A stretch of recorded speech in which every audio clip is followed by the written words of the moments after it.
This class is entitled The Prophets and Teachers of the Sun Cycle. Okay, so I'm going to first read something and for us to understand what that means. When I'm saying prophet, I'm not talking about the religious connotation of prophet and, what Christianity sees as prophets, etc. Even though there is a link to that in some shape or form, but it's not that religious ideology of what a prophet is. Essentially, we as known as Nawabians or Nawapians or Noob or Nabah or Nabua. Okay, these are all the different variations of the root word NWB.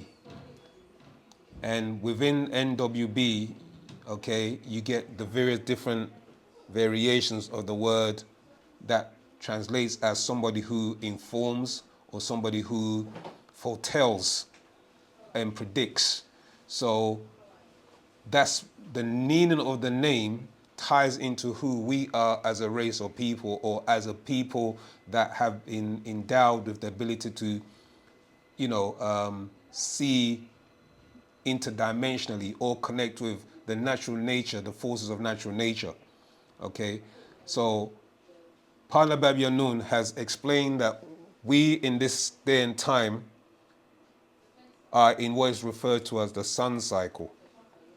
Okay, who hasn't heard of the sun cycle? Feel free to put your hand up if you have never heard of the sun cycle, or what that means or what that entails. I don't know what it entails. I've seen the word somewhere, but I don't know what. Okay, just bring the mic to the elder, please. And if you have any questions, please, put your hand if you're not sure, or you can, provide your understanding or overstanding of what the sun cycle is. And then I'll go ahead and read something after that. Okay, sir. Okay. So we just... What I was trying to say is I've come across the word somewhere, but I don't have any. I don't really know what it's really about. You get me? That's what I'm trying to say in a nutshell. Yeah. Huawei. Okay. Yeah, thank you, sir. So, should I put it back there? So what you're saying is you've seen it somewhere. Where have you seen it? I read a lot of books. Okay. So I'm also Right. Yeah. Okay. Somebody's got their hands up. Who's this? Who's got their hand up? I can't hear you. If you could speak up. Rahubat. Rahubat. So I'm not sure if it's correct, but I think that the sun cycle is the cycle where those who are asleep that are part of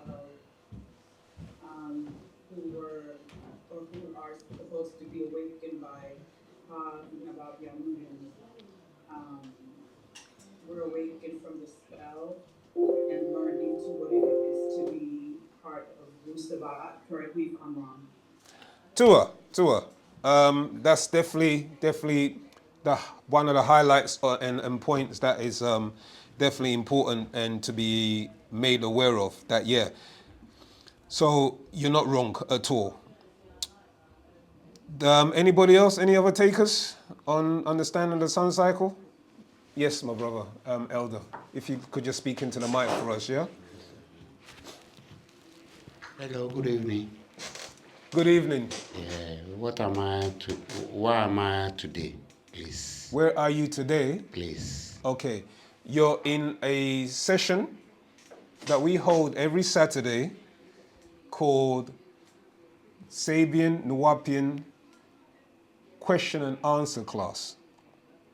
It's a question and answer class to raise us mentally from the sleep of being asleep to being awoke. Okay? It's a bit like a hypnosis. Anybody who knows about hypnosis, you get put under sleep, okay? Then somebody will hypnotize you and give you various different suggestive methods or things to do. and then you act them out, okay, because you're under their control, as it were. But now, if you imagine this as a real life thing that's actually happened to us as a race of people and humanity, okay, where humanity have been put under a hypnosis, a hypnotic spell of sleep. That spell of sleep is known as Leviathan. Yeah, the spell of sleep. And that sleep induces us, yeah, it induces you to not think for self or for your kind, to hate yourself, to hate your kind, to not think progressively, to always think negatively, to destroy as opposed to build. Yeah, and that pertains to yourself, and it also pertains to us as a race of people, where we no longer see each other as brothers and sisters, we see each other as enemies, or we can't trust each other. Does that make sense? So this class, Hello. hi there, are you following? I Yeah. follow. So this class is designed, okay, which was set up. Hello. What is the cure value? Sorry. Cure value for all of us. Well, the cure is here now. The cure value. Okay, you said something like the cure value. What's the value of what? Cure value. Yeah, cure value. The value. The value of this is to liberate you, is liberation. When you're liberated, you do for self and kind. When you're liberated, you think positively. Do you understand? You're free. Your mind is free. That means now you choose who you are by the natural forces of nature, by natural nature. I'll give you an example. A tiger will always remain a tiger. It never decides it wants to be an antelope, a deer, a rain, or an elephant, etc. Its natural nature is that it's always a tiger, and it will do in accordance with its natural nature. What's happened to us is, as a race, and as well what's happened also to humanity are no longer in accordance with natural nature. So this information is to liberate, it's a liberating information. Yeah, it frees your mind. And once your mind is free, your body will then also act in accordance. Okay? That's a point. That's a point. All right. So back to any other takers on the sun cycle before I read this? Jamal, Tua, Rahubat Delilah. I would say it is the beginning of the new 24,000-year cycle, which began in the year 2000, Tua, yep. which is a part of the 6,000. So we're in the beginning of the first 6,000 of the new 24,000-year Well, era and change for our conscience and the time for knowledge, the opening of our consciousness, and so on.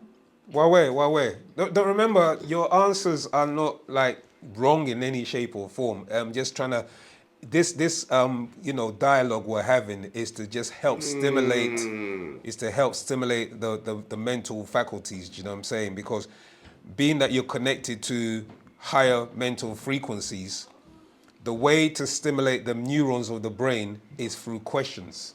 You with me? And it's through dialogue and communication, etc. Exactly, And then exactly. in doing that, you're able to stimulate your mental, and the neurons and all of these other things that comes with it. So, it's not really about, I'm not trying to test anybody. It's just to see where you are as well with understanding. So, Bree, I see your hand up. Do you have a question, answer as well to that, or your take on it? Robot. Yeah, destruction of the evil seed of animal races and those who live in their image. Well. Yep. So we've got so far 24,000 years suns, 24,000 years every 6,000 years. We've got the sun coming close. Were you aware? Also like the removal of the Adamites. Yep. Are you aware that we're actually also moving closer to the sun? Did anybody? Sure. Well, yeah. So were you aware that we were originally 93 million miles and now we're 91 million miles as we get closer? Was anyone aware of that? It doesn't matter if you weren't. I'm just saying, yeah. Sure. So this is part of that, and also, you know, just to jump into the Bible very quickly, or one of the books. At the very last book before Revelations, you got the book of Malachi. Okay, and it talks in Malachi chapter 4 verse 2, talks about the sun with healing in his wings. You know, for those who need the biblical references, just Malachi chapter 4 verse 2. But you can read the whole of Malachi. When you go and look at the religious theologians, they actually don't know who wrote the book of Malachi. They actually don't fully understand what that book is talking about. Okay, but in essence, it's actually dealing. Ramesses, I see you as well. So if you want to add your piece, I'll just, when I finish what I'm saying, and you can also build on what we're talking about. So yeah, it's in that book it talks about the Son of Righteousness will bring healing in his wings. Okay, now when you look at go to the ancient Egyptian building structures, you see a wing disc. You with me? Of for instance, Ashastat, she's got like a wing disc, a disc in the center and a wing. Yeah, extended wings. This represents that healing in his wings, because that ray of energy that's coming to the sun, coming from the sun, okay, and passing through these different spheres, when it lands on particular individuals, it either can affect them negatively or it can affect them positively. Yeah, based on their formula of their makeup, their chemical composition of their being, their body structure. We know that we are melanin dominant beings. We refer to as Nagaru, or the African race, or etc. You know, different names that would be applied to us. But we're known as Nagaru in wu-sabat. Okay. We know that that sun's energy, by way of the sun cycle, when it comes closer, it affects us differently, where it actually activates certain hidden abilities or hidden consciousness. So that consciousness becomes more and more prevalent as we move closer and closer, as we get, further and further into the sun cycles and the transformation of this sun cycle. So that's also an addition to what everybody else has also mentioned so far. And Ramesses, do you want to add what you were going to say as well? Robert Ramesses. Yeah, I have a feeling Hello? here. Good It's afternoon. like, Good evening. Yeah, I have to greet everybody. Sorry, sir. Sorry, excuse me, Ramesses. One second, Ramesses. If it's possible, Elder, that we just keep the talking down while class is going on. Okay? Appreciate that. Thank you. All right. Hey, Lisa, it's Delilah. Quick question for you. Sure. Two questions, actually. Okay. Sorry. There's The Delilah. and the elect. Could someone mute her, because I think she's got a personal call going on there. Right, Ramesses, go ahead, please. No, I'll allow the Zamata to answer my question. No. I think she was on a call and her mic was on. Okay. Yeah, so go ahead. How come I find Ms. Brattier, hard to understand? Did you say you find it hard to understand? Yes. Okay. In what respect? Well, it doesn't come, natural to me. Okay. So, When you say it doesn't come natural to you, which aspects of wu-sabat or wu-nawat doesn't come natural to you? the words, it's hard to comprehend them. What words? Just the whole, language is hard to, comprehend, because how I've been, I only can speak one language, yeah? Well, no. Well, technically, you can't only speak one language. You have been programmed to believe and accept Speaking English now. that you can only speak one language. You understand? Most of these things that's happened to us, adults, children, elderly, etc., the majority of the impact has happened in the last 400 years, okay? We talk about the slave trade and we talk about the, horrendous things that happened to us during the slave kidnapping, okay? But what we don't address and fully understand is that the trauma did happen, but something that has been not understood or understood clearly is that in your genetic makeup, okay, if I lose anybody, please pause me, but in your DNA, there's something called DNA. Your DNA is made up of your parents, etc., okay? This is not to get into too much biology, but your genes, they determine your reality. They shape your reality, okay? So when you are entrenched in a belief system and you have been kidnapped out of your natural environment and been indoctrinated and been forced and subjugated to learn and participate in things that are not naturally your way of life, what happens is that it gets coded. You know about computer coding? Your DNA is like a code, and it gets encoded in your genes. It gets you're literally rewritten. So what this information, wu-sabat, wu-nawapu, the science of it is that is to unravel the coding and set the original code that was in your DNA back into how it used to be so that you can be the true caretakers of this planet. Because that's what initially we were created for. And this is part of the sun cycle and us being the prophets for the next 24,000 years, as what this title class is entitled, okay, it deals with. So stick a pin in it there, Ramesses. I'm going to read now. Let my words be known. Okay, it's a question and answer by the master teacher, partner Babi Yanun. Okay, it's a question and answer. It's setting a question and answer forum. So I'm going to read. Hello, please. I'm sorry. Yes, Elder. What is the parallel line? Okay. What is the parallel line? I am totally not understanding what you're talking about, sir. What is the parallel line? Okay, what I'll do, let me read this and then we'll come to your question, all right? Because I've just started, I'm going to start this now. What is the parallel line? Zamal, if you could just... right, questions to the master teacher, Yanun. Can I be heard? I hope I can be heard on Clubhouse and on Zoom clearly, yeah? Sure. Huawei, okay. Questions to the master teacher, Yanun. A God in flesh. Question, who are those of wu-sabat?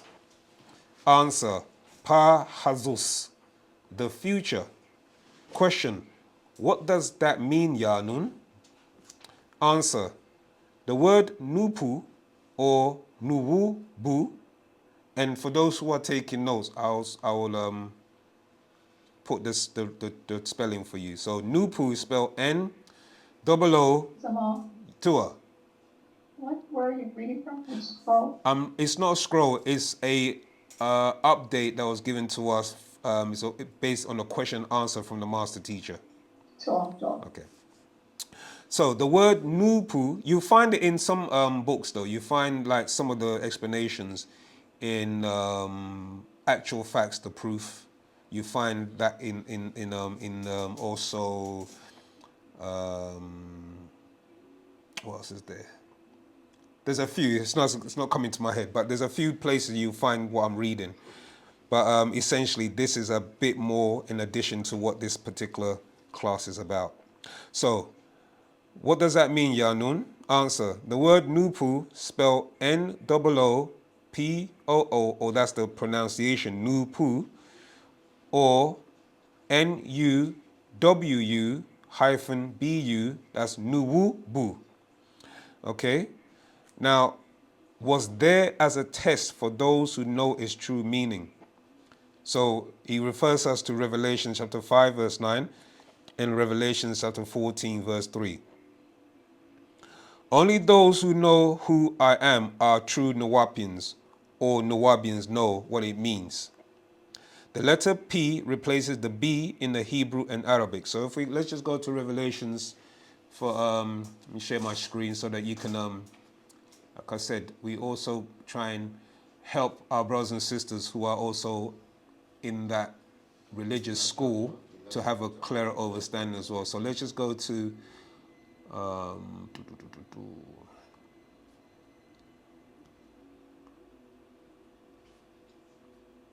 can my screen be seen? Oh, wait. Two as well. Okay, so let's just go to Revelations 5:9. I'm not going to turn this into a Bible class. I'm just going to just show you some links, some how it all links in, because that's what the master does. Okay, so it says here, and they sung a new song. Okay, who's they? They is the 144,000.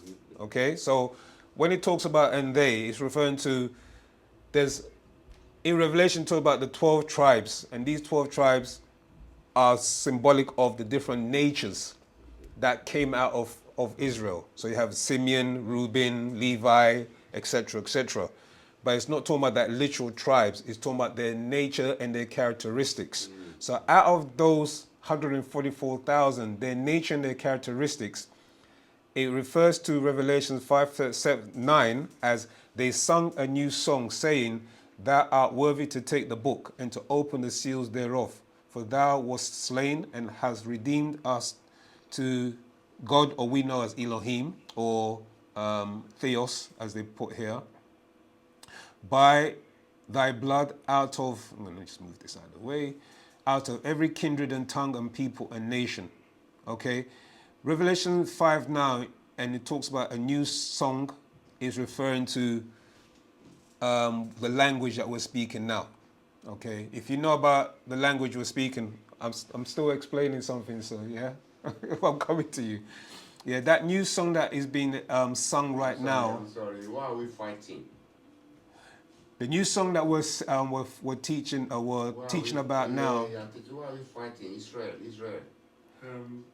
Sorry, if you just hold on for a second, yeah, because there's people trying to learn in the classroom. Okay.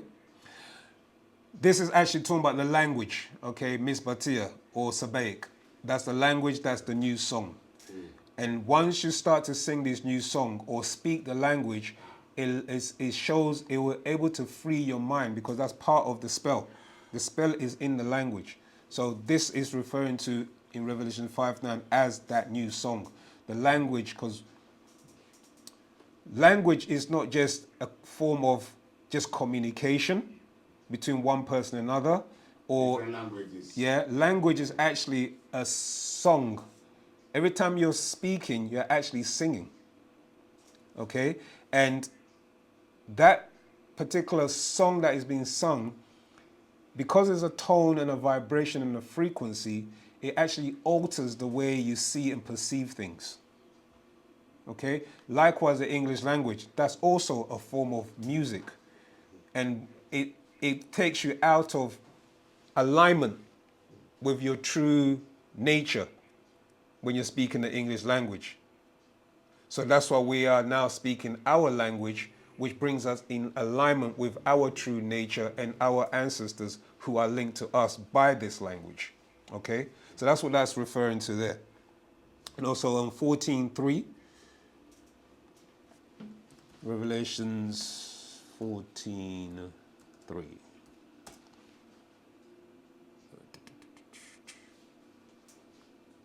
And they sung as it were a new song before the throne and before the four beasts and the elders, and no man could learn that song but the 144,000 which were redeemed from the earth. So as I explained earlier, yeah, the master's being explained a lot now as we go into the UFO or unexplained aerial phenomenon, as they call it now. Yeah, he's explaining in the recent updates that there's going to be a certain amount of people that will be taken, okay, and be taught, and that's the 144,000.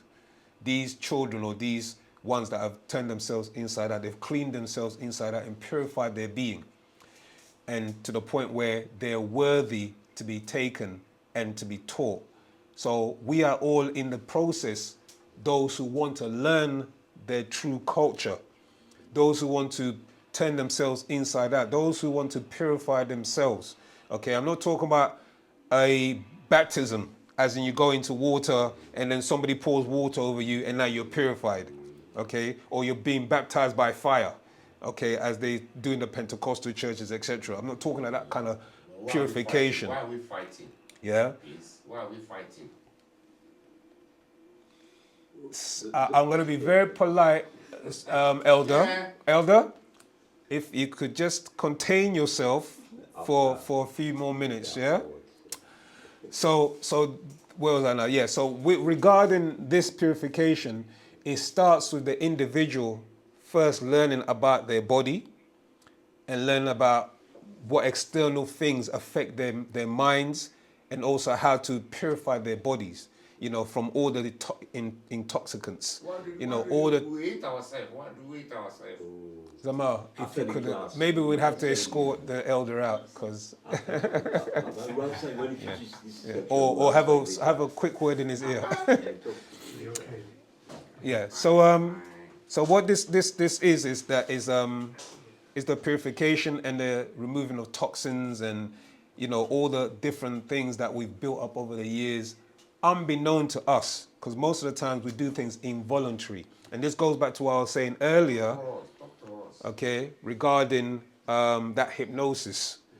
Many of us are in a hypnotic spell, and because we're under a hypnotic spell, we are very suggestive. Just what I'm saying, we can become very suggestive in things that we do on a day-to-day basis. It's suggested to us, but we don't know it's a suggestion. So we act on it based on those suggestions. As we were growing up, many of us ate white rice. Many of us ate, drank Coca-Cola. But then it got to a point where we started to become aware and conscious. And he said, you know what? I need to clean the toxins out of my body. So this is part of the process of purifying yourself if your journey is to be redeemed. Do you see what I'm saying? By your ancestors. Are you worthy? Do you qualify? Okay? So let me continue. So Revelation 14:3. Only those who know who I am are true Nawapians, or Nawabians know what it means. The letter P replaces the B in the Hebrew and Arabic. What does that mean? Question. Answer. It's the sign of the new prophet of the future, the next 24,000 year cycle, and who will live in the hereafter times. When they say, or when they see wu-sabat, the devil has no idea what that means, just as he did when he saw nuwapu or nuwupu, nuwubu. Question, why? Answer, because his makers gave the Adamite race the right to name everything they see. Genesis chapter 2, verse 19 to 20. Genesis chapter 3, verse 20. Quran chapter 2, verse 21 to 33. So, Adamites for 6,000 years have been naming everything. And everybody, even storms, trees, places, and religions and races. So when he asks you, what is your religion? And you say Hebrew Israelites, Jews, Christians, or any and all groups, or Muslims, Islamism, Moorish, Rastafarian, 5% of the sects, he only has to let you speak to know you got your name from him. Yeah? Because all of these are under his titles. He really named you, and you accepted what he called you. And some act out what it says of them, pretending to be what they read in the book done by him. Question, how is that, Yanun? Answer, simply, you only are speaking his tongue, language, Genesis chapter 11 verse 1, is Hebrew, or from its Arabic, or from its Greek, or from it Latin, or from it English, or from it, or your religion has its roots from them. Revelation 16:13. The frogs out of the mouth of the dragon, the human beast. Revelation chapter 12 verse 9. Again, I'll read that again for those who need the quotes. Okay, so in Revelation 16:13, when it talks about the three frogs, those are actually the three religions, okay, out of the mouth of the dragon, which they've been given the power to speak. And if you know anything about religion or studied religion, these are the forces that have gone out into the world. They are divided. And yeah, they've divided everybody. Yeah, now religious wars, just I'm saying, religious rights, religious subjugation of females, all of that is based off of the religions. Yeah, it's not culture.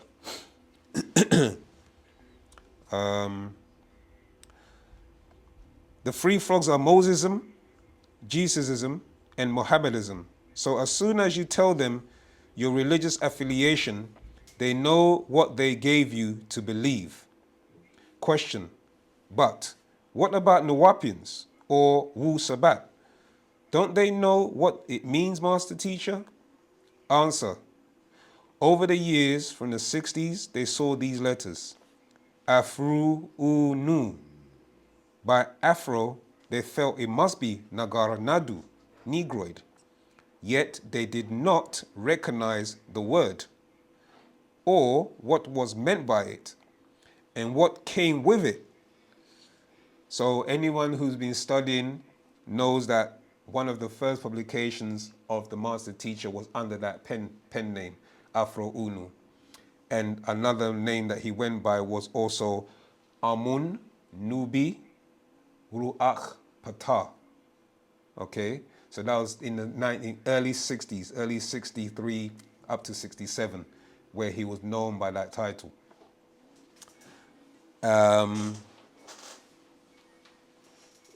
They did not have a clue.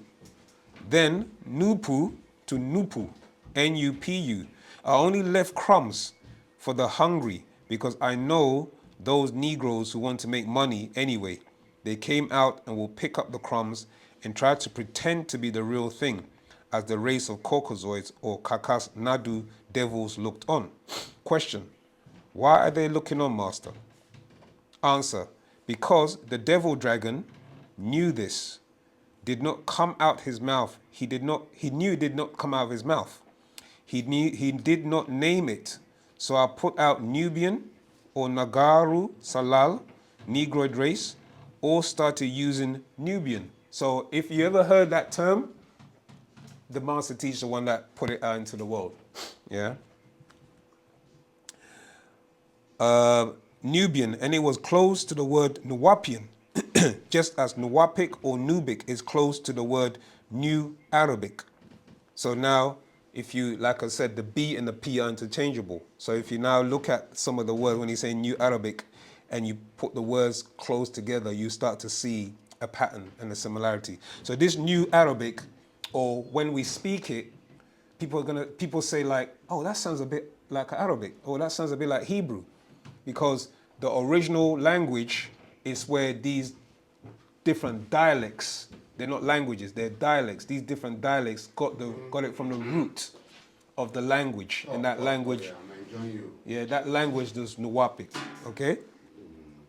So the word New Arabic phonetically, and none of them knew who I was or what Nuwapu meant.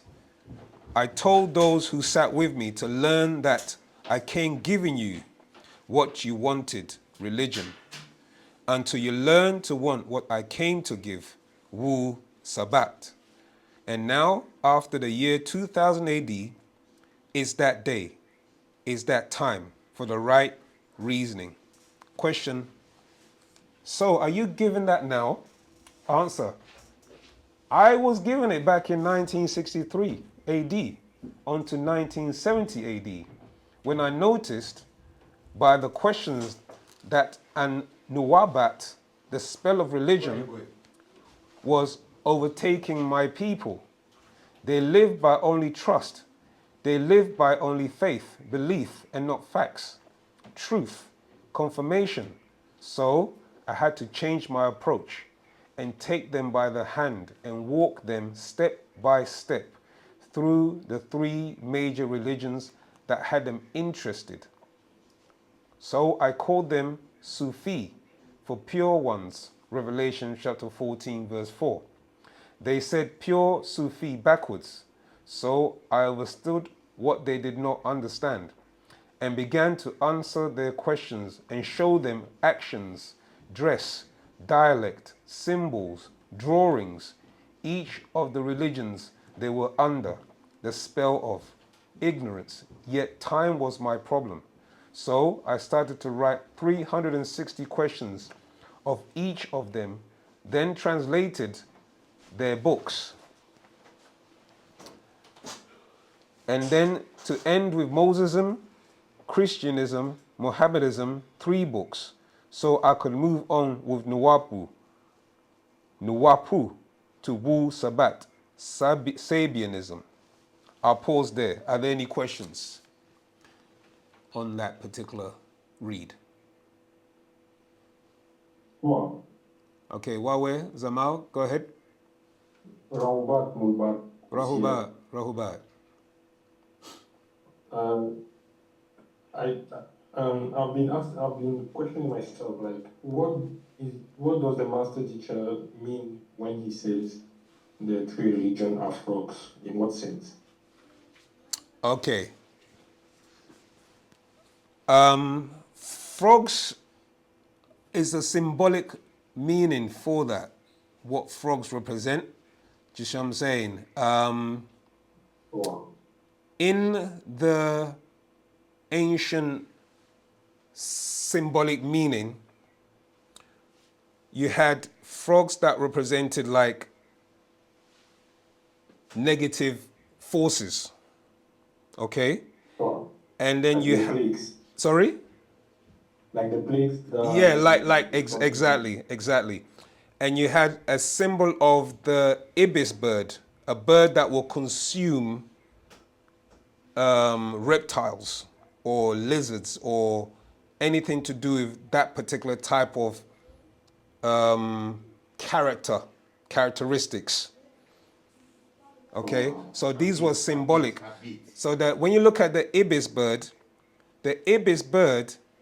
is Tahuti in ancient Tamaray. Wait, because that's his beak. You see when you have the depiction of Tahuti, his headdress is a beak of the ibis bird. Wow. You understand? And what this bird used to do, the symbolism is that when the bird was in the waters or in the Nile, its prey was the frog. That's what the ibis bird eats. You understand? Wow. So it was devouring negative entities or negative forces. And this is the symbolism that's being used for the 3 frogs. Wow. And the being known as Tahuti is the being who is the incarnation of Dr. Malachi Zedjork in the many forms that he's known as Tahuti, known as Yanun, his galactical name.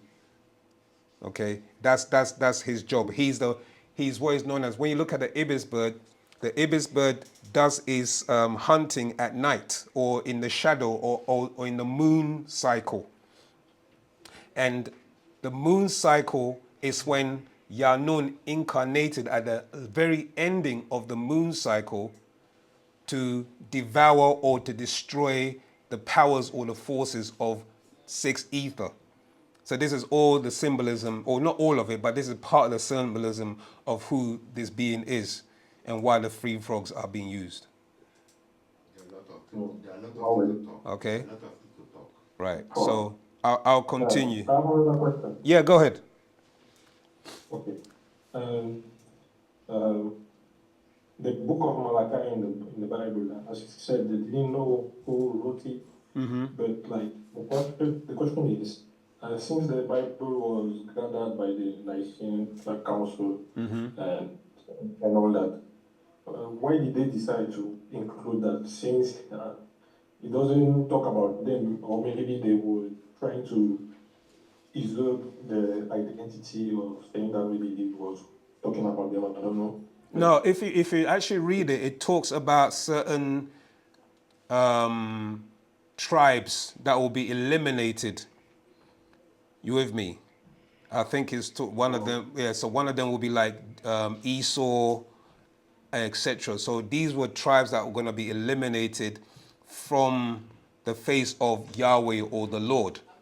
Okay, and this is because it's a book of prophecy. It's why they left it in there. If you notice, Ezekiel, Daniel, Joel, all these predictions or prophecies were intentionally left in the book because some of the higher priests who studied in Babylon, they were able to understand that this particular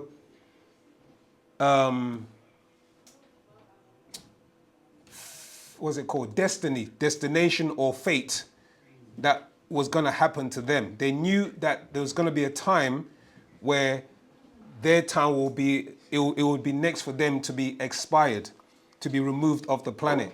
No. Yeah. So what they did was when they were in Babylon, they were in a lot of libraries in Babylon, and they rewrote a lot of the stories from the Babylonian text and from the Egyptian texts, because they were aware of these prophecies or these things that were going to happen to them, you know, to the Adamite race. And then what they did was they left the prophetic book of Malachi in there because they were aware of a being known as Marduk. Marduk was a Sumerian deity or Babylonian deity, and he was also known as a sun deity. Okay, so that ties into your Malachi, book of Malachi, because Marduk was also like they refer to as Shamash Zadok, yeah, the son of justice or the son of righteousness. And so that son of righteousness, Marduk, would have been the warring angel, which is another title or another aspect of the being known as Yanun. Well, Do you follow? one of the incarnations. Exactly, one of the incarnations that work through the Parnabab. Exactly. So that's what this is referring to in the book of Malachi. It's referring to all of these, them being removed off the planet eventually. Yeah. So are there any other questions before I continue? No. Oh, I see. Put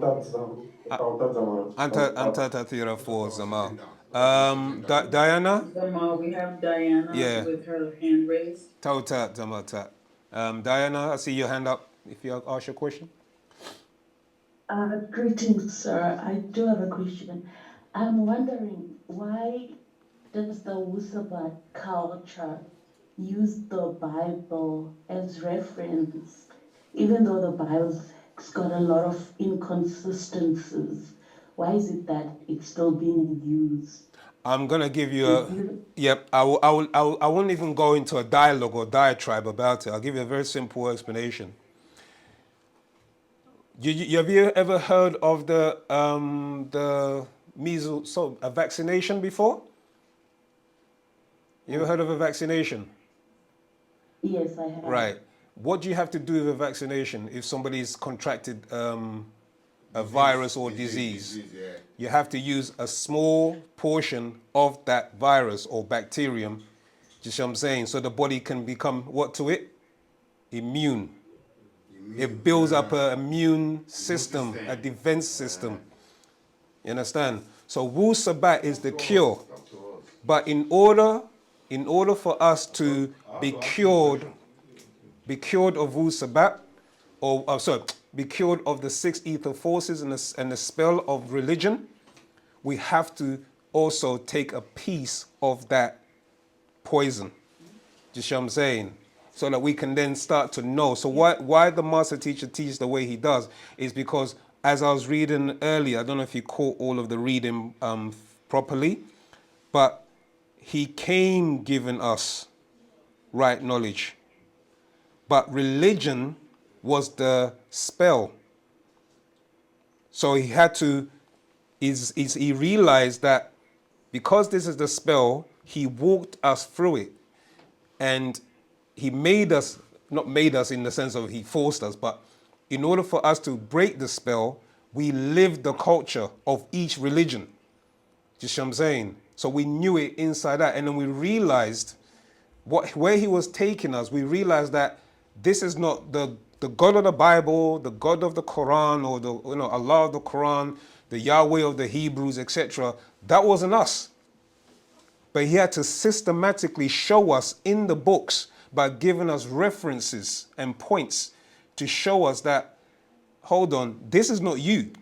You thought it was you. Do you see what I'm saying? You thought it was you, but it's not you. So then he had to then start giving us images. So he replaced he reinforced the self-pride and dignity in us by giving us images of the Bible, of the biblical characters. So you have the image of Abraham, you have the image of Isaac, you have the image of Cush, you have all these images, okay, designed in a way to make you start having self-pride in ourselves, knowing who we are. So no longer when you say, now, if I say to you, Jesus, yeah, you won't be thinking of Caucasian man with blonde hair, blue eyes, some of us. You now see a dark-skinned person with dark hair and woolly eyes. But he had to point that out to you because we were indoctrinated to believe that Jesus was blonde hair and blue eyed. Do you see what I'm saying? But now, everybody now is saying, well, Jesus wasn't really, white. He was Mediterranean and he was a bit dark. But hold on, Revelation chapter, I think, was it 1:14? I can't remember the quote. Okay, it tells you, describes who he is. And he's been saying this from 1970. Read the quote. Eyes like, skin like, hair like, you fill in the blanks. It tells you in there. He's been saying this, and he was one of the first to put an image of a Messiah that looked like that. And people are like, why is that person like that? Why is he like this? But yet it was okay for you to have, you see what I'm saying, these images for us to look up to. Yeah, so it was deprogramming us. Yeah, slowly, bit by bit. And unfortunately, we're still in a day and time where our brothers and sisters and humanity, okay, are still wrapped up in this spell of religion. So we have to wake them up. You see what I'm saying? We have to come back around and wake them up and show them that as the new prophets of this 24,000 year cycle, that's our job. Our job is to wake up the rest of our race and also of humanity to the realization that they have been lied to, okay, and they are also seeds of extraterrestrials who link back to the stars and who link back to a far more greater destiny and far more greater nobility than they could ever imagine, because most of that was stripped away from us. Yeah, as children, as adults, as grown-ups, we beat it into our children. We forced our children to church. You see what I'm saying? We did so many things to help perpetuate the spell. But most of the time it was done, unconsciously.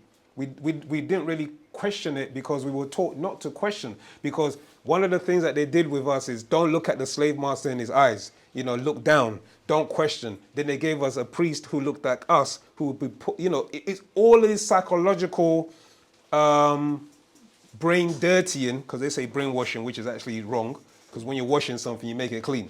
Yeah? So this brain dirtying that was piled on top of us, as I said earlier in the class, is that your DNA, it gets scrambled and your DNA gets rewritten in a code that gets you to hate yourself.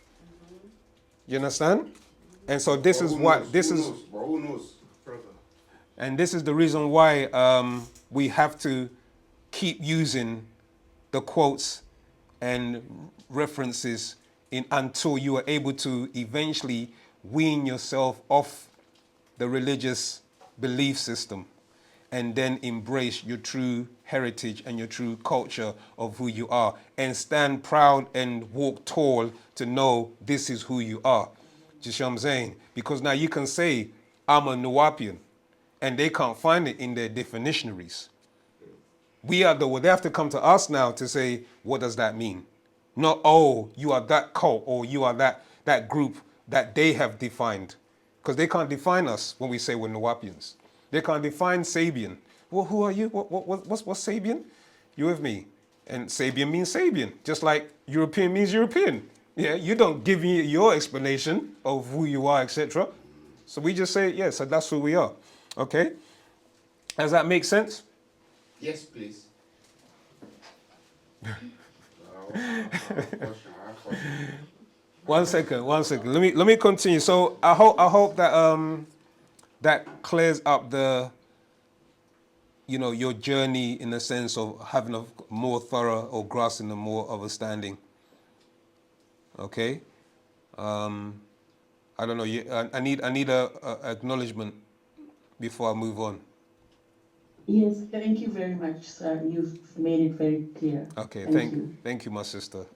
That's that. I hope we can do that. So I'll continue from where were we?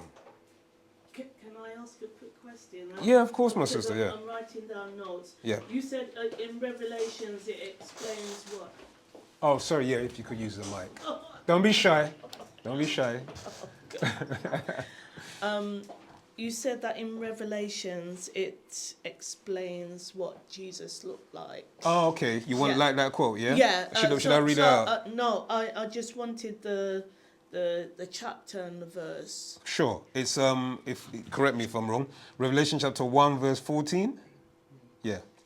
You can read from 1 verse 14. But you can read before then, because another thing you have to realize when you read Revelations, it says Daniel chapter 7 verse 9. That's right. Yes, for those in the listening audience who also need it, because sometimes it's good to also show references to family members. Do you know what I mean? So Revelation chapter 7 verse 9 for those in the...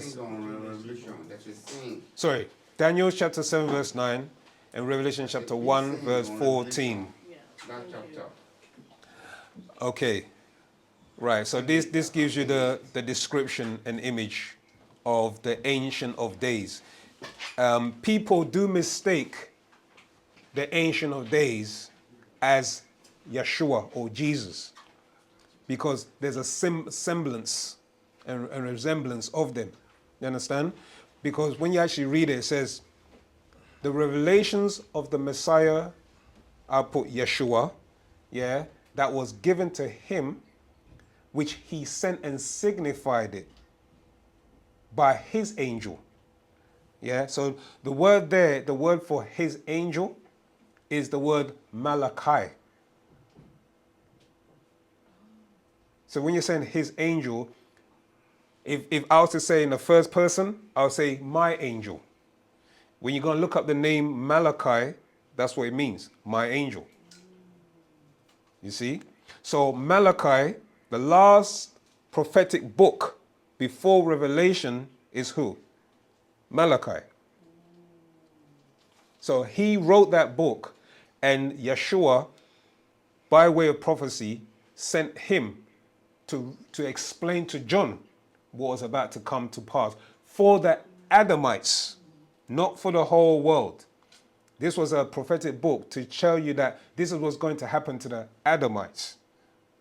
But what's happened is we've all been now roped into that prophetic book, like it affects the whole world, which in a sense it does, but we're not part of that as Nawapians. We're in the world, but we're not of it. And there's a saying in the scriptures about being in the world and not of the world, okay? Or serving two masters.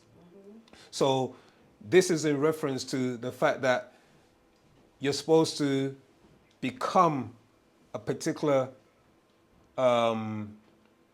You're supposed to live a particular way and live a particular culture, yeah, which has got nothing to do with, I think my brother is showing people on the screen as well. So I'll continue reading. So the devil, actually, let me jump back up to,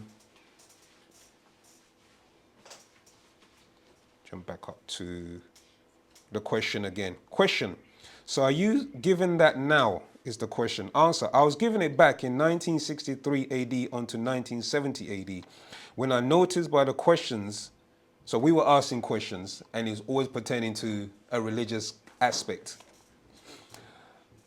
And Nuwabat, the spell of religion was overtaking my people. They lived by only trust. They lived by only faith, belief, and not facts, truth, confirmation. So I had to change my approach and take them by the hand and walk them step by step through the three major religions that had them interested.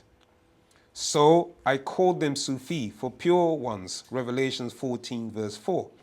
They said pure Sufi backwards. So I understood what they did not understand and began to answer their questions and show them actions, dress, dialect, symbols, drawings, each of the religions they were under the spell of ignorance, yet time was my problem. So I started to write 360 questions of each of them, then translated their books, and then end with Mosism, Christism, Mohammedanism, 3 books, so I could move on with Nuwabu to wu-sabat, Sabianism. Question.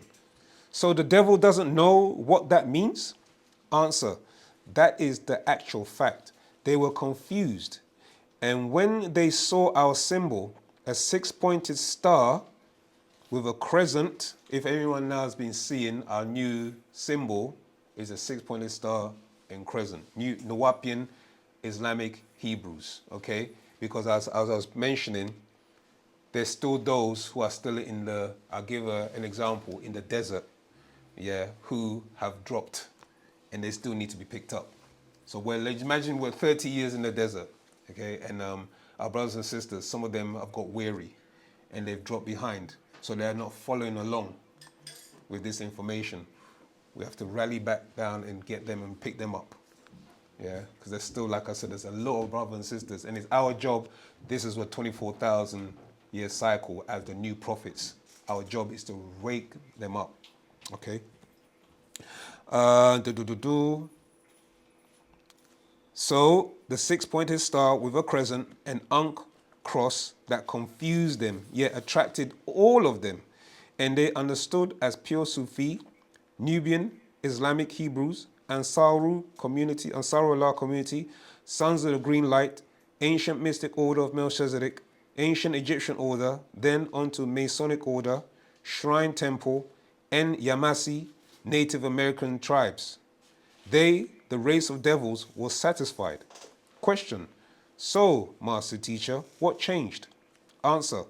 I put out Nuwapu as Nuwabians, and a sleeping dragon woke up. Question. Why is that? Well, now I will tell you what only Afro Unu knows, where Nuwapu comes from, and reveal all the fakers. Just ask them, what does it mean and where it's from? Because the devil does not have it in his dictionary. He did not name us, and fakers don't know its origin in the Nubian nation. So when you're saying Nubian, you're actually saying new being, yeah? Because that's what we are. We are new beings for this 24,000 year cycle. What you have to realize is, even when you look at us as humanity or us as an African race, our features today that you see day to day in your lives, it's not the same features 200, 300, 1,000, 7,000, 10,000, millions of years ago. We have evolved. Do you see what I'm saying? And which with each evolution or with each cycle, there's a shift. So we are now in the 24,000 year new cycle, or the beginning of a new cycle, where there's going to be a shift again. We're becoming new beings again. Understand? We're actually transforming into Ethereans. That's the shift that's taking place. So we're going to be less physical and more, quote unquote, spiritual, for those who need that word. But we're actually, the density of our bodies is becoming, the frequency is changing. The molecular structure of our bodies is changing. And we are transmuting and transfiguring and transforming. Even though it may look like nothing's happening with me on the surface, it's taking place. You see it more prevalent in the next generation of children, where your children, if you think they're smart now, yeah, because you know your grandchildren and your children, how they're smarmy with their words, they'll put you in your place, they'll tell you this, they'll say some wisdom like, where'd you get that from? They were born with their eyes wide open looking at you. You know, we had the thing yesterday, our family Friday meeting, gathering, where the sister was explaining about her daughter. Just her eyes was wide open, like, why am I here? You know, they're awake, they're alert. So this is all the transition that's taking place. So it's happening on the molecular level, on the quantum level. Yeah? Let me continue. Right. Because the devil does not have it in his dictionary, he did not name us, and fakers don't know its origin. The Nubian nation are to be the new teachers and prophets to come forth from Pa Mumbab Yanun. Question: so what does it mean? Answer: it means that at the end of the race of devils, the Adamites, Canaanites, 6,000 year dominion Bible will expire, as well as the copy of the Quran. It also will expire. Their devotees will lose their minds and kill one another as they see their end times is upon them. Well, do I need to say any more? This is, you can see what's taking place around the world now. A few young magicians exposed all miracles of the Bible and the Quran as just tricks of the eye, being called illusionists, such as Chris Kringle or Chris Angel. You ever watch the illusions? You know, these. Who's that one that goes in the streets and he do David Blaine? There was him. There was, all of these being able to show feats of what they call magic. But when you look at the word magic, going to the origin of the word, you're looking at magi. Yeah? Who are the magi? Go to Matthew, you talk about the three magi's or wise men that came to the so-called baby Jesus. You see what I'm saying? So these were actually, when you're going to look at the magi's, what they were doing, they were actually alchemists.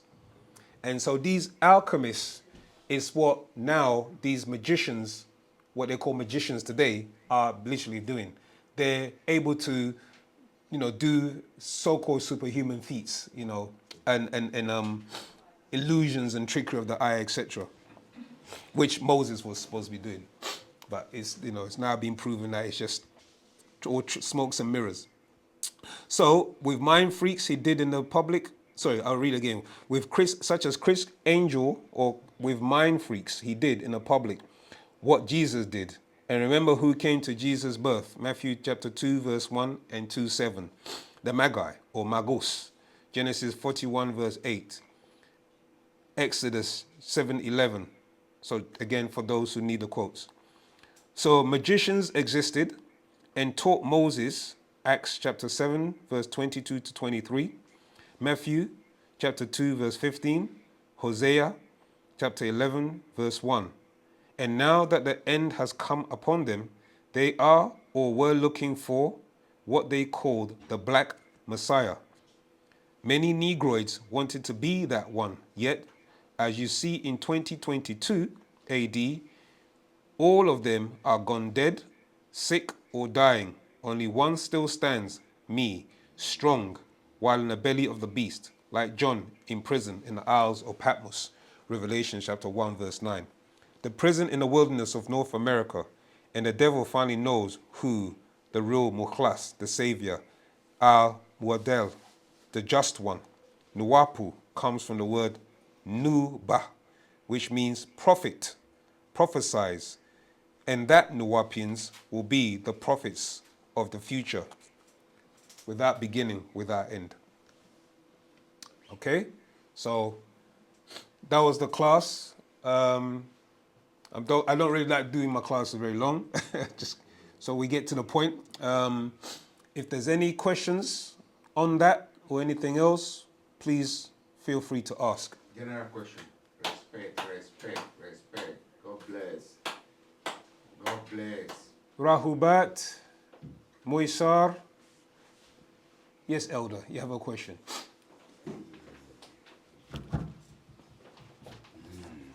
I just go into the chat as well just to check. Good afternoon. Good evening, Elder. Good evening. Yeah. My name is Olushola. Welcome, Olushola. Respect. That's something worrying me. Why Israel and Palestine fighting, please? Okay. It's a very, very ancient battle. Okay? It's an ancient war between old families.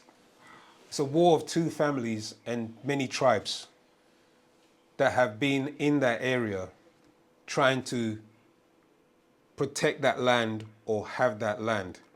Okay? And those ancient families, certain tribes have moved into that territory. Okay? So if you fast forward it now to modern day times, you hear about the Jewish people, okay, who wanted a homeland. And that homeland was given to them in that area which became the state of Israel. Do you follow? But those ancient people that were living there already. When you say Palestine, you're saying Philistine. The Philistines or the Philistines were in that area.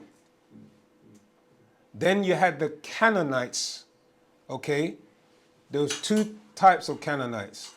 There was the ones that were of dark hue, and there's ones that were of Caucasians or pale hue in color, okay? And they lived in that area at one time as well. So the battle that's going on now is the claiming of that land, that area, okay? Sorry to bother you. I haven't finished my explanation. Okay. What of Jerusalem was the church? Yeah. So That church belongs to Palestine. like I said, it's That church belongs to Palestine.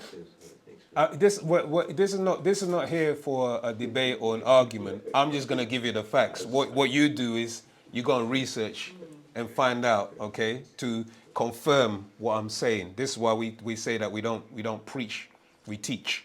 Okay? So within that area, these ancient tribes have been fighting for decades and decades. And their whole intent is to, as you're saying, Jerusalem, etc. You have to understand what these words mean. Yeah? The word Jerusalem, it means the abode, okay, of safety. When you're saying salam, salam does not mean peace. It means safe. Okay, from the root word. So salam and shalom, This is where you're getting the words from, okay? They actually mean it's abode of safety. The reason why it's abode of safety because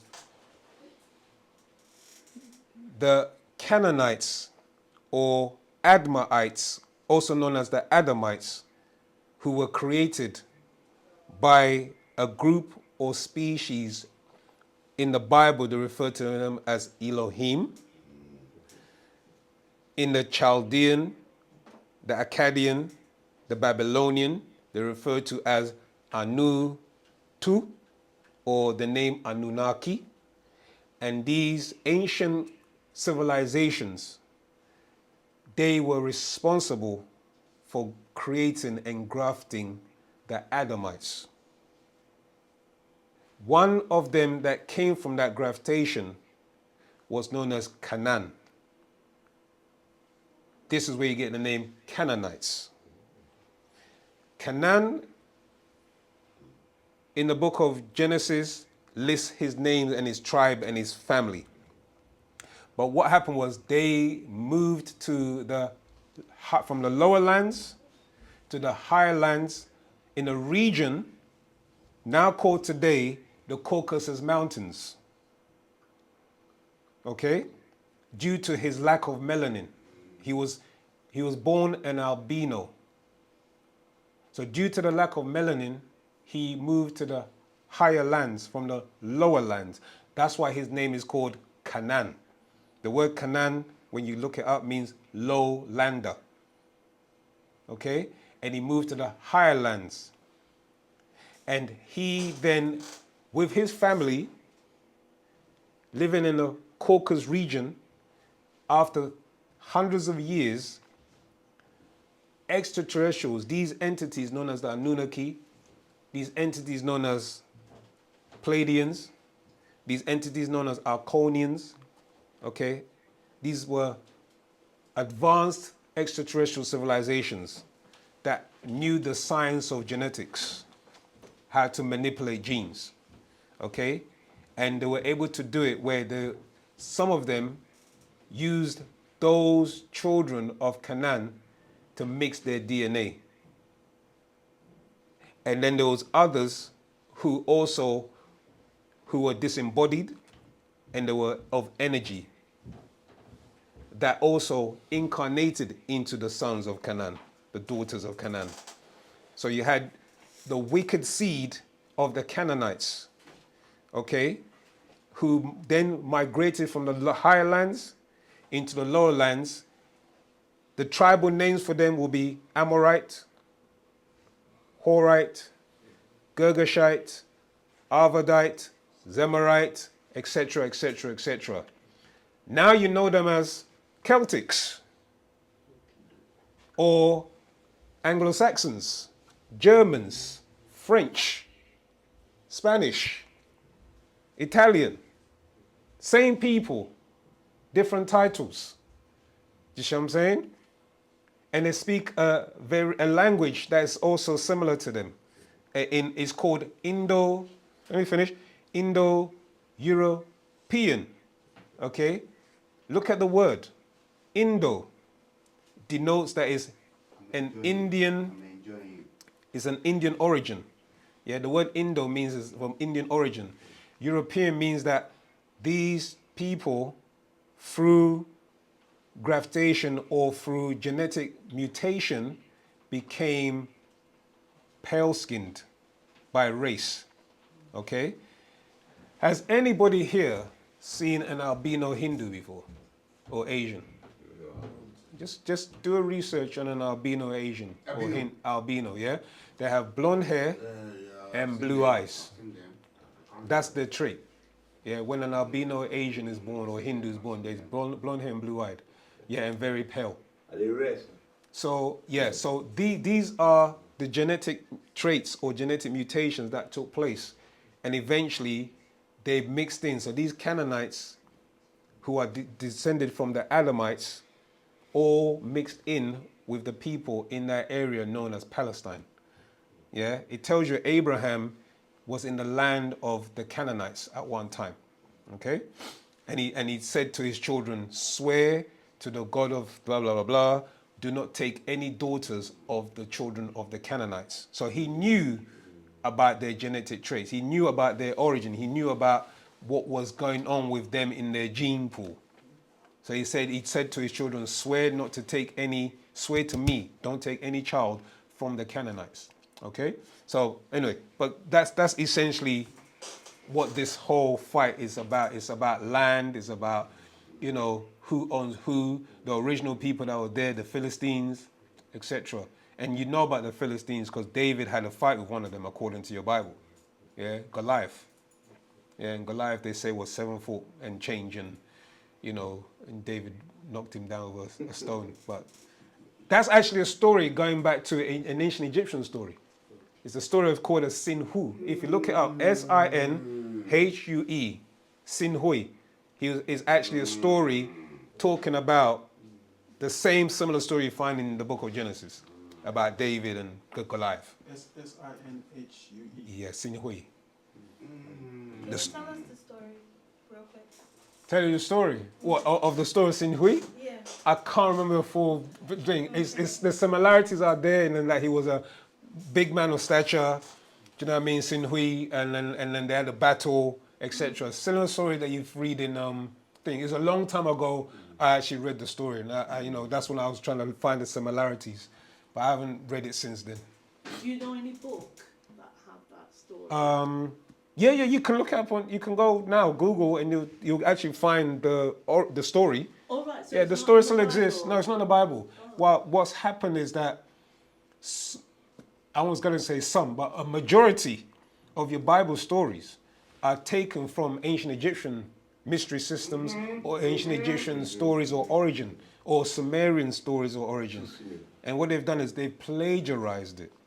You know when you're in university and they say don't plagiarize because you lose points and you won't get a first? Yeah? And everyone used ChatGTP to get it. Yeah, exactly. So that's what they've done. Yeah, they've literally have copied the information and reworded it to suit them. You with me? And this is what has happened. It's been passed on from generation to generation. Part of the hypnotic spell of religion, just what I'm saying, to put you under a spell of sleep. And then you now think that they're the ones that are the children of God and blah, blah, blah, blah, blah, etc. But we are actually the original. If you're saying God, because what you have to ask yourself is this. If God is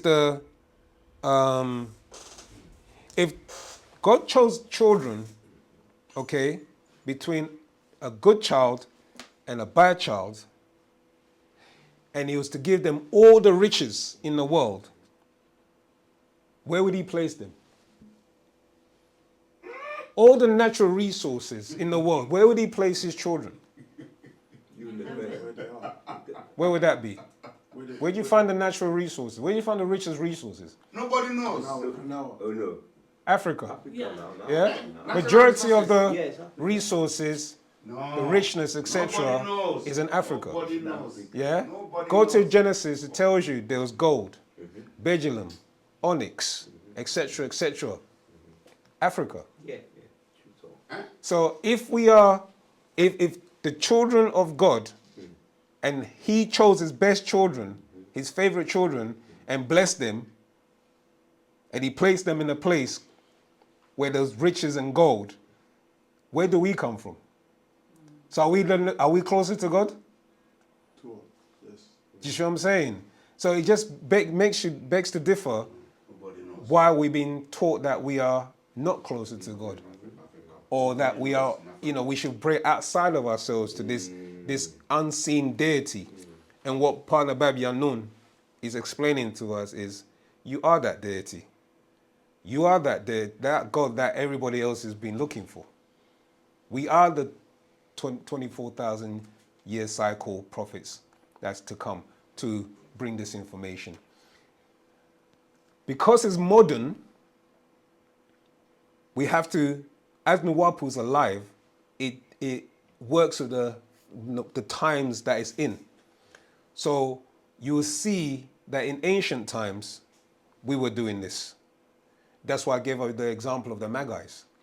The Magi's was from different schools of thought, but they all practiced Nwapu in their different jurisdictions.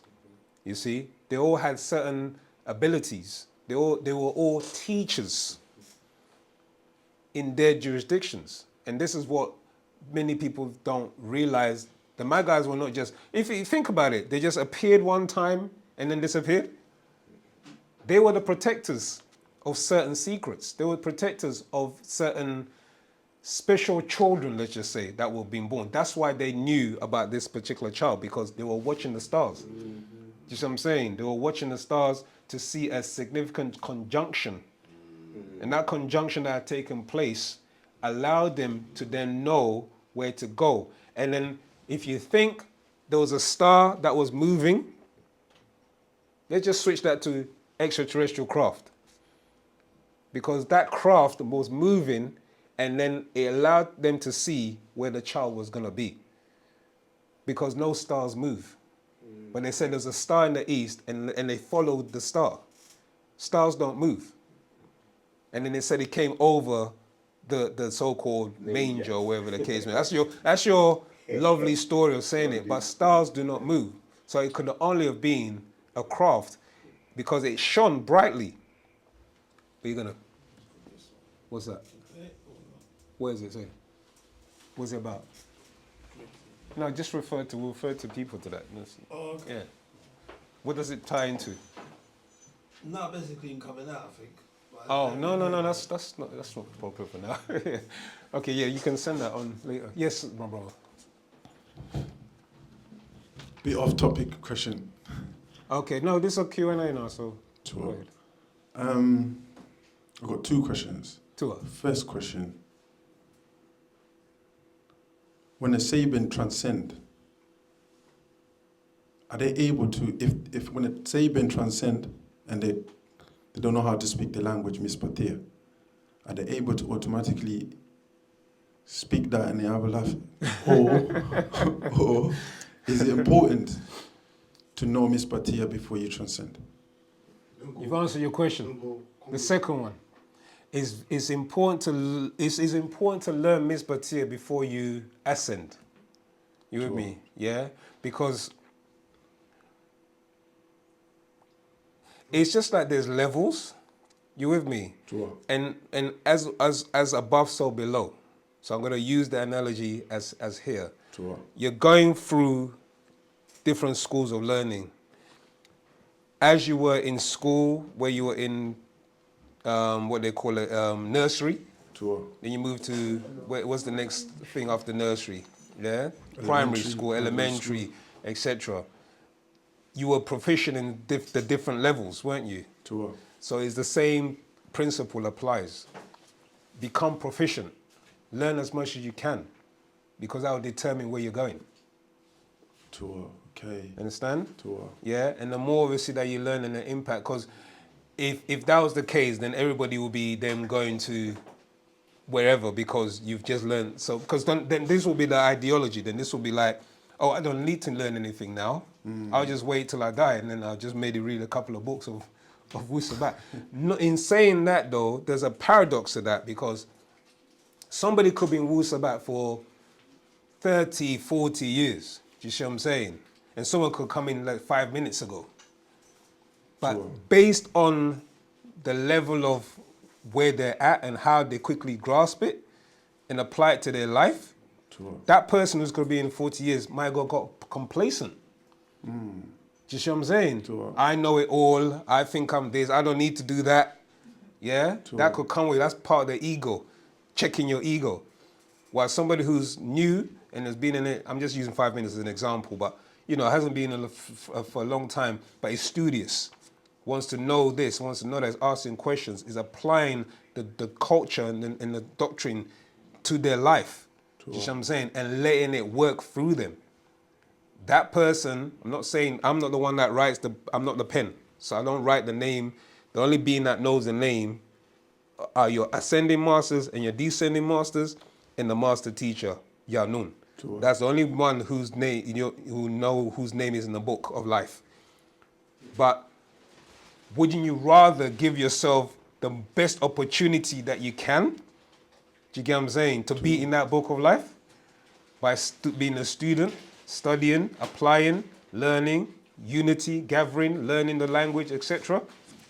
As opposed to just, just resting on your laurels because you've been here for 30 years or so. Does that make sense? Yes. Yeah. So yeah, it's yes, you do have to, learn as much as you can, but at the same time, that doesn't mean, because I'm not the one, so I'm not going to say, yes, you'll make it if you've been here 30 years and you've been studying, you speak the language fluently. It's whatever's in your DNA. You see what I'm saying? Sure. Yeah, your DNA determines, because remember, that's what they're looking for. You're turning yourself inside out to be purified. So if you're purified by your genetic imprint, your genetic blueprint, and they look at you, because when they look at you, they're not looking at physical. I mean, they're looking at your being. Yeah, the etheric being. Are you pulsating that etheric light that they can say that's your signature, that's who you are, that's your DNA imprint. That's one of our children. You understand? Sure. So, like I said, as I say that, it doesn't mean don't do nothing. Keep studying. As he says, read, read, read, teach, teach, teach. Wow. And obviously part of that is apply, apply, apply. Apply as much as you can to this information, to wu-sabat, in your day-to-day life as much as you can. Yeah? I hope that answers your question. Perfectly. All right, so that. Second question, a bit off topic as well. Yeah. I heard a teaching about the Moses in the Bible is a fictional character. To what? Then there's a scroll of Tahuti Moses. Okay. And it speaks about the staff, Moses who had the staff, and also the Moses of the Bible, he's got a staff. I'm trying to and understand, and even the people that this so-called Moses took out of Egypt. Was Tahuti Moses an Egyptian? Okay.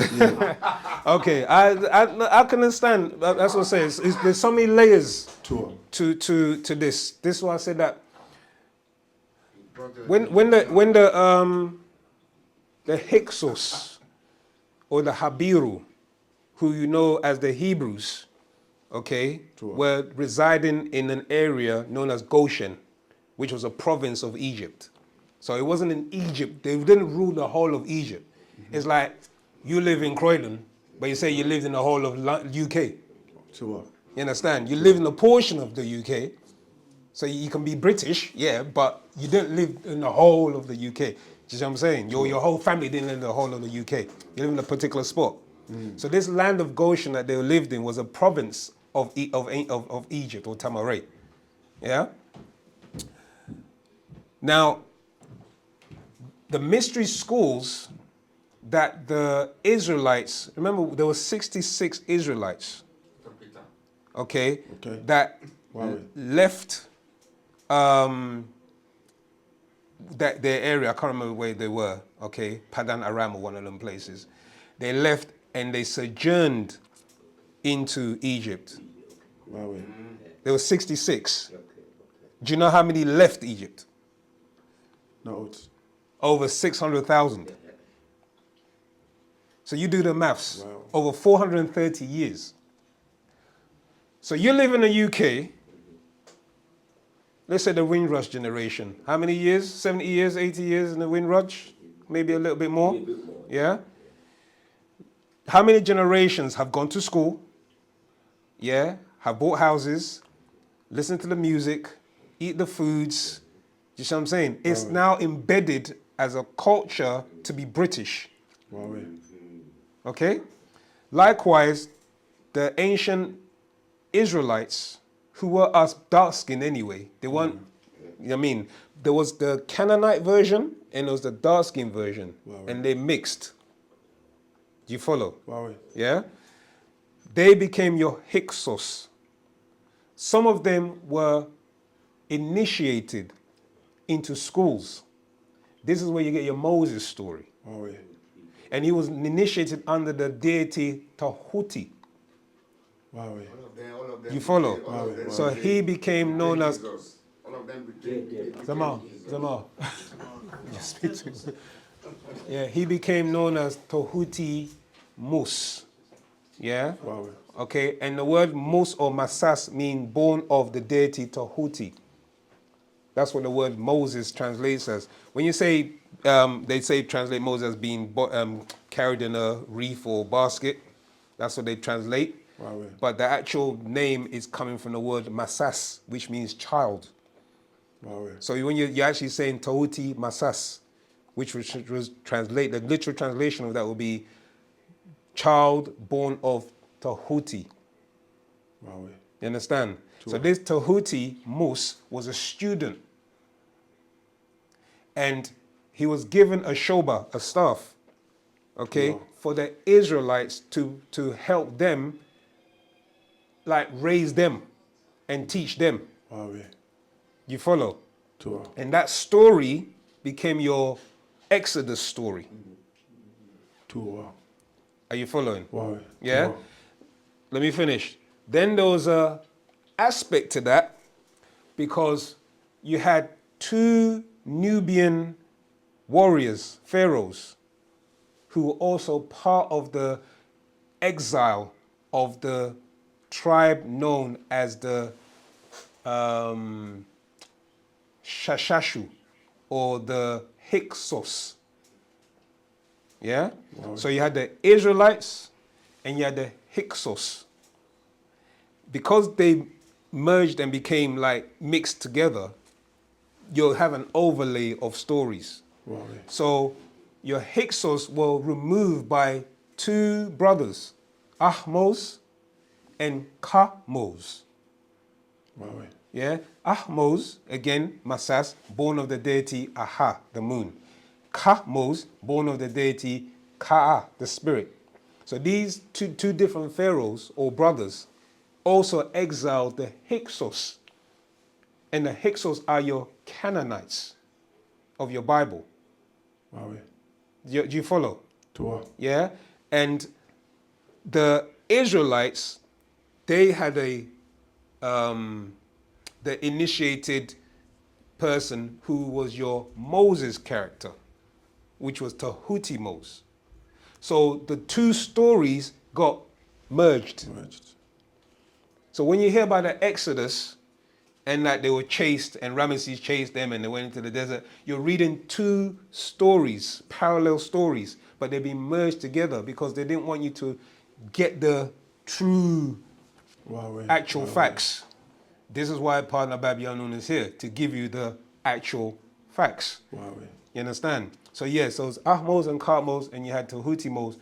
And Tahuti Moses, he led the Shashashu Israelites out. But like I said, they had already had the knowledge of the ancient deities. They had schooled there, they lived there, they ate food there, so they're pretty much Egyptians. Just like people today, you say to them, what nationality are you? They say, I'm British. And they're Nagaru, they're dark skinned, you know what I mean, they got woolly hair. No, but you're from Africa. No, I'm not from Africa. I'm not African. You understand? I'm not African. I'm this, I'm that, I'm whatever. But they won't embrace their true identity. And this is what happened to most of the Israelites and the people that sojourned out of Egypt.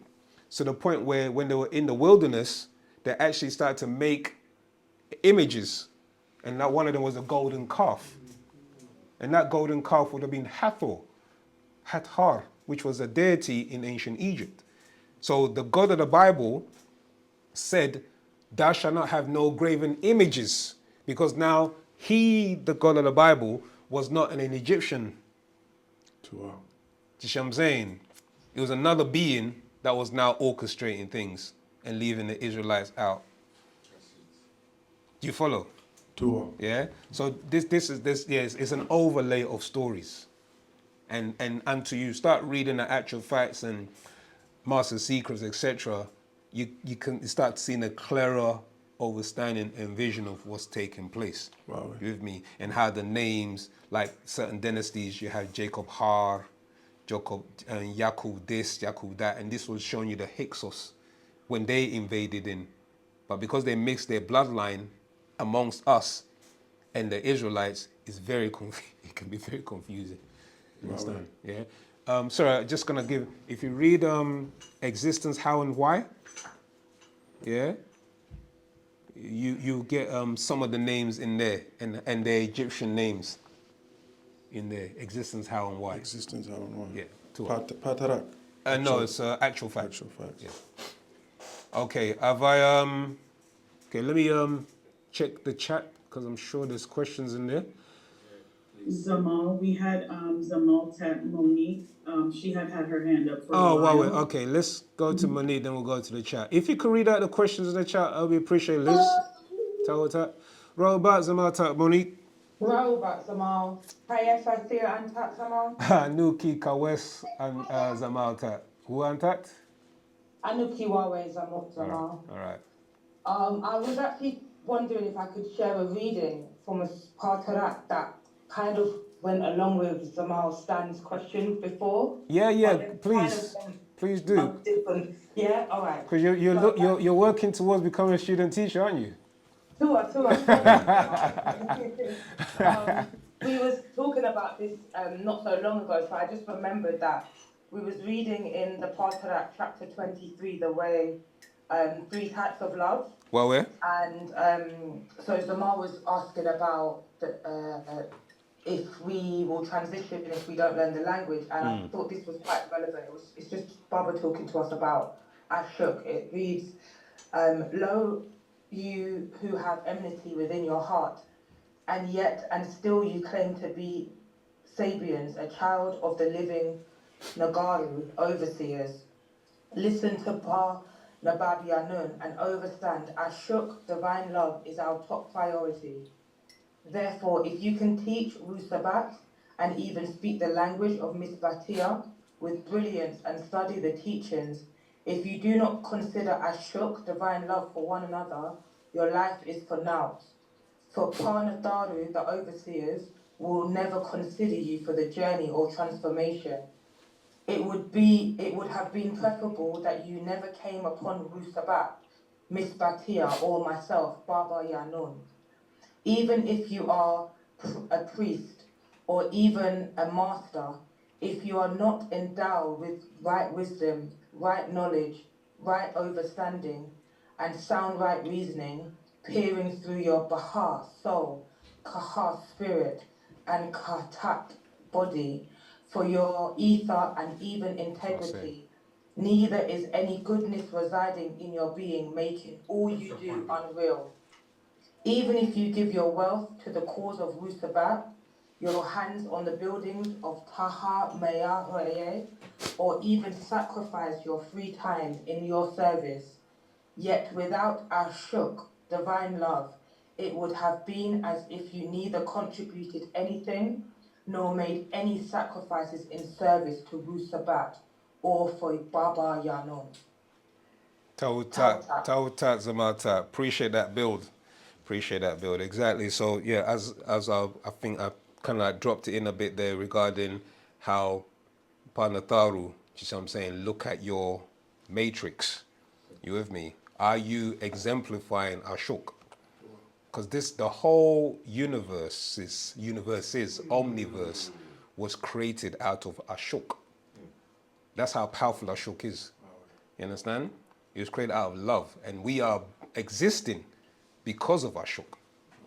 Yeah, our ancestors are, no matter what, again back to the analogies of life, and if you ever notice, right, a child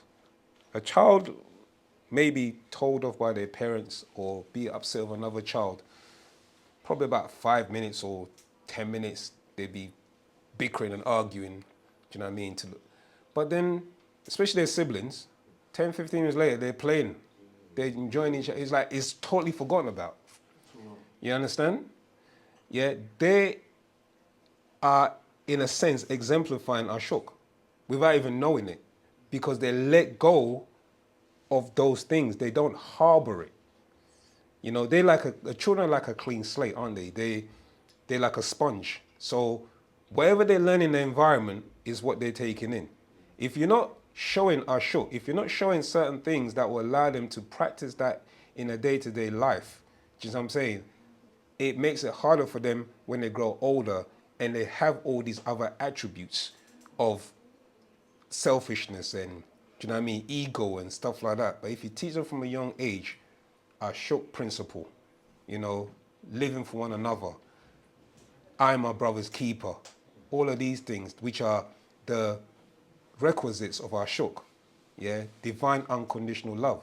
A mother does it most of the time. Do you know what I mean? Where I see my snare all the time. She's busted, but they're all doting and she gives, you know, she still does what she needs to do as a mother. A mother has unconditional love.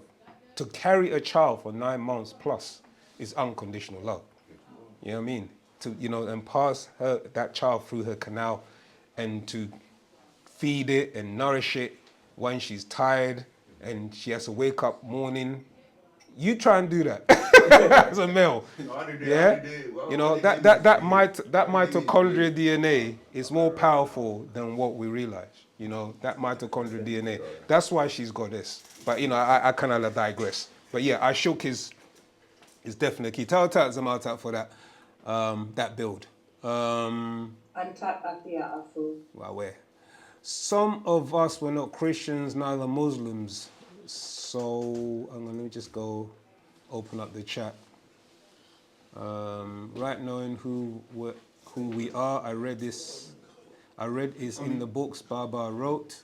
Some of us were not Christians, neither Muslims. That's from Imana Khanas. We went through different schools on the land, Nibu, Maska. In Mana Khanas, they're still inside because you don't stop to bring them back in. Those verses of those Abrahamic books. Ta'atu'a, it's waking up from the matrix. All we got to do is live our culture, our story. There are a lot of people that were under the spell that were Christians. Why is it used? That's why it is used. Tu'a'u. So yeah, baby steps, Tu'a. Let me see if I can get any questions in here. Yeah, white light, woolly hair. Okay, Kaiser Charles. Can I ask that question about the government admitted 4 extraterrestrials but didn't show Nagaru extraterrestrial, only showed grey insects, reptilians, Nordics. There's only 4 extraterrestrials. No way is it just 4. Very true, very true. There's many more extraterrestrials than just 4 in the worldwide universe or omniverse. But these are the ones that they kind of like have visitations from more often. And when you read, if I can bring it up, Intelligent Design, Divine Design, it mentions the 3, the reptilians, the greys, and the Pleiadians, which you know as the blonde hair, blue-eyed. They're the ones kind of like predominantly are being seen by different races on the planet because they have been very heavily involved in making hybrid children, especially the greys. The greys are trying to live amongst humanity and they've been cloning for a very, very long time. In fact, I'm just going to drop it here that Partner Babylon, the Holy Tablets explains that Elijah Muhammad was part grey. Okay. Yeah. So the greys have been monitoring this planet for a very long time. The moon, as we know it today, is a satellite station to observe humans on this planet by greys. So when I say greys, it's a really bad term for them, but the word that was being used is EBEs, extraterrestrial biological entities. So these EBEs come from many different parts of the solar system. Main ones are from Orion and Rigel and Bellatrix. Okay, these are, when you read Is God an Extraterrestrial, Shambhala and Agartha, Mission Earth and extraterrestrial involvement, there's a lot of information in there about the greys, the troglodytes. There's another species of reptilians that actually lived on the planet Earth millions, billions of years ago. Other reptilian advanced races lived on this planet millions and billions of years ago. The Bermuda Triangle that we are aware of, but we're not aware of the Devil's Triangle. One's called the Angel Triangle and one's called the Devil's Triangle, which sits between the Philippines and in that area. That's called the Devil's Triangle. And there's also an advanced species of reptilians or greys that also live in that region. And when you hear about the Bermuda Triangle, you hear about ships and, you know, other crafts, planes disappearing, is because when they activate their teleportation machine for them to leave this planet, because of the high electromagnetic field that's in the area when the actual field is when the machine is generated, it pulls crafts or it pulls ships into the vortex. And this is why planes and ships, etc., go missing. You know, and so that's taking place. Not very often, but it does happen. And even sometimes ships, when they go near that area, their instruments panels on their crafts, I mean, you can go and do your own research on this. The instrument panels on the craft start to actually, you know, start going haywire, and it sometimes will just stop working until the field drops, and then everything starts to work again.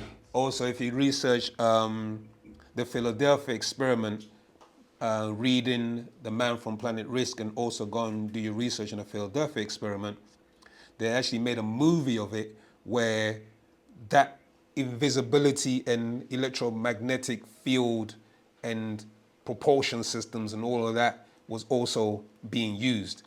Then there was a whistleblower at Area 51, which Robert Lazar, that's another person. You can actually watch a documentary about Robert Lazar and how he was working on extraterrestrial crafts and things like this. So is limitless in the universe. Plus, also, there's a list that I want to kind of bring up and share. If Brother Sir Ken probably will be able to bring it up, because he's doing a wonderful job at the moment, just popping up all the all the things for us. Tao Tatzama, that's really appreciated. If you go to the decision, you see there's a list of, if I'm going to try and bring it up before he does, I'm going to give him a little race. See if he beats me or not. But in the decision, Patakro is called, you'll be able to, I'll read off a list of extraterrestrials that the master teacher was trying to explain is that don't think of extraterrestrials as just being humanoid or having a humanoid appearance. Some are bacteria. Some are viruses. You understand? And when you talk about the meteor or the satellite that was found called Atlas 50, Atlas, AI Atlas, and the other one called Umawuma, something like that, like a Hawaiian name, yeah? There's a long name for it. Shaken will bring it up, but I hope he does. Just... Can I ask? Yeah, go ahead, Zamata. Please. Yeah, the reason why we do it is for the audience, listen to the audience, because we're recording. And this, you know, they need to hear what you're asking, so I do apologize. I know people are shy sometimes. No, when you were talking about the extra, yeah, you said one is bacteria and the other viruses. Oh, yeah, some can be bacteria, some can be viruses, and they are being sometimes jettisoned, or panspermia is called, okay, where extraterrestrials use meteors. What's another name? I'm trying to find a name. Is it meteors? Meteors? Shooting stars? What's another name for them? Shooting stars, yeah. What's another one? What are they called? What was the thing? Atlas AI called? What is it called? Is it a meteor? That's biology. Yeah. It's a meteorite. Yeah, it's a meteorite. Yeah. So these meteorites, okay, extraterrestrials use this as a way of bringing life to planets. You with me? Cool El Mami meteorite. Is that one of them? Yeah. Yeah, there's quite a few that they've been logging, yeah, in our solar system, but there's a few that they've been very concerned about because it doesn't behave in the natural order of how a meteorite should behave. It looks like it's intelligently guided. You understand? So, as our alien in our midst has been explained to us, our alien is Panabab Yanun. He's an extraterrestrial. Yeah, an extraterrestrial from the 19th galaxy that has come to this planet to show us and make us realize who we are. Okay, and us also what other beings are on this planet and many other universes. So they use these meteorites as a way of putting life onto planets, okay, and also water, because they found water, they found carbon and hydrogen on these meteorites. And if you know anything about carbon, carbon is the backbone to all organic life, if you understand chemistry, yeah, and biology. And if you also understand that hydrogen is the most abundant element in the universe. Hydrogen, when you break it down, is hydro genes. Hydro is water. So the water is generating genes, and your DNA sits in water. You understand? So all of these things that they give you words for, that's part of breaking the spell, because the words are the spell. So once you're able to understand, the hydrogen, etymology, hydrogenetic, genetic, you start to seeing the illusion. You start seeing breaking out the hypnosis, that they've put us under, because now you're able to break the spell. Okay, so let me just find.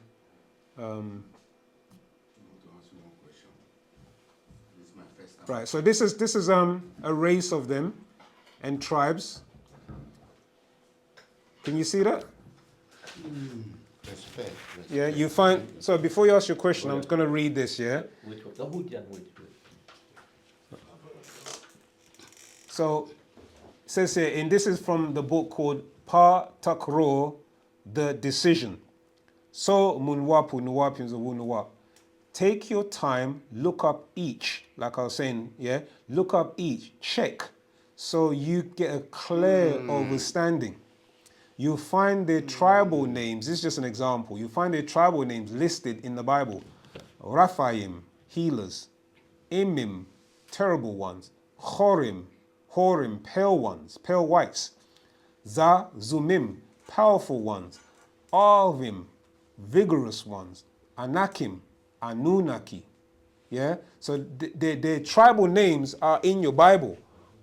But because of the lack of understanding and the mistranslation of their names, is why you're unable to see that these are actually extraterrestrials that are, pretending to be gods, or they are actually tribes of them. And they're different species and hues of color and heights and etc. Okay? So this is the reality that the master teacher has given us.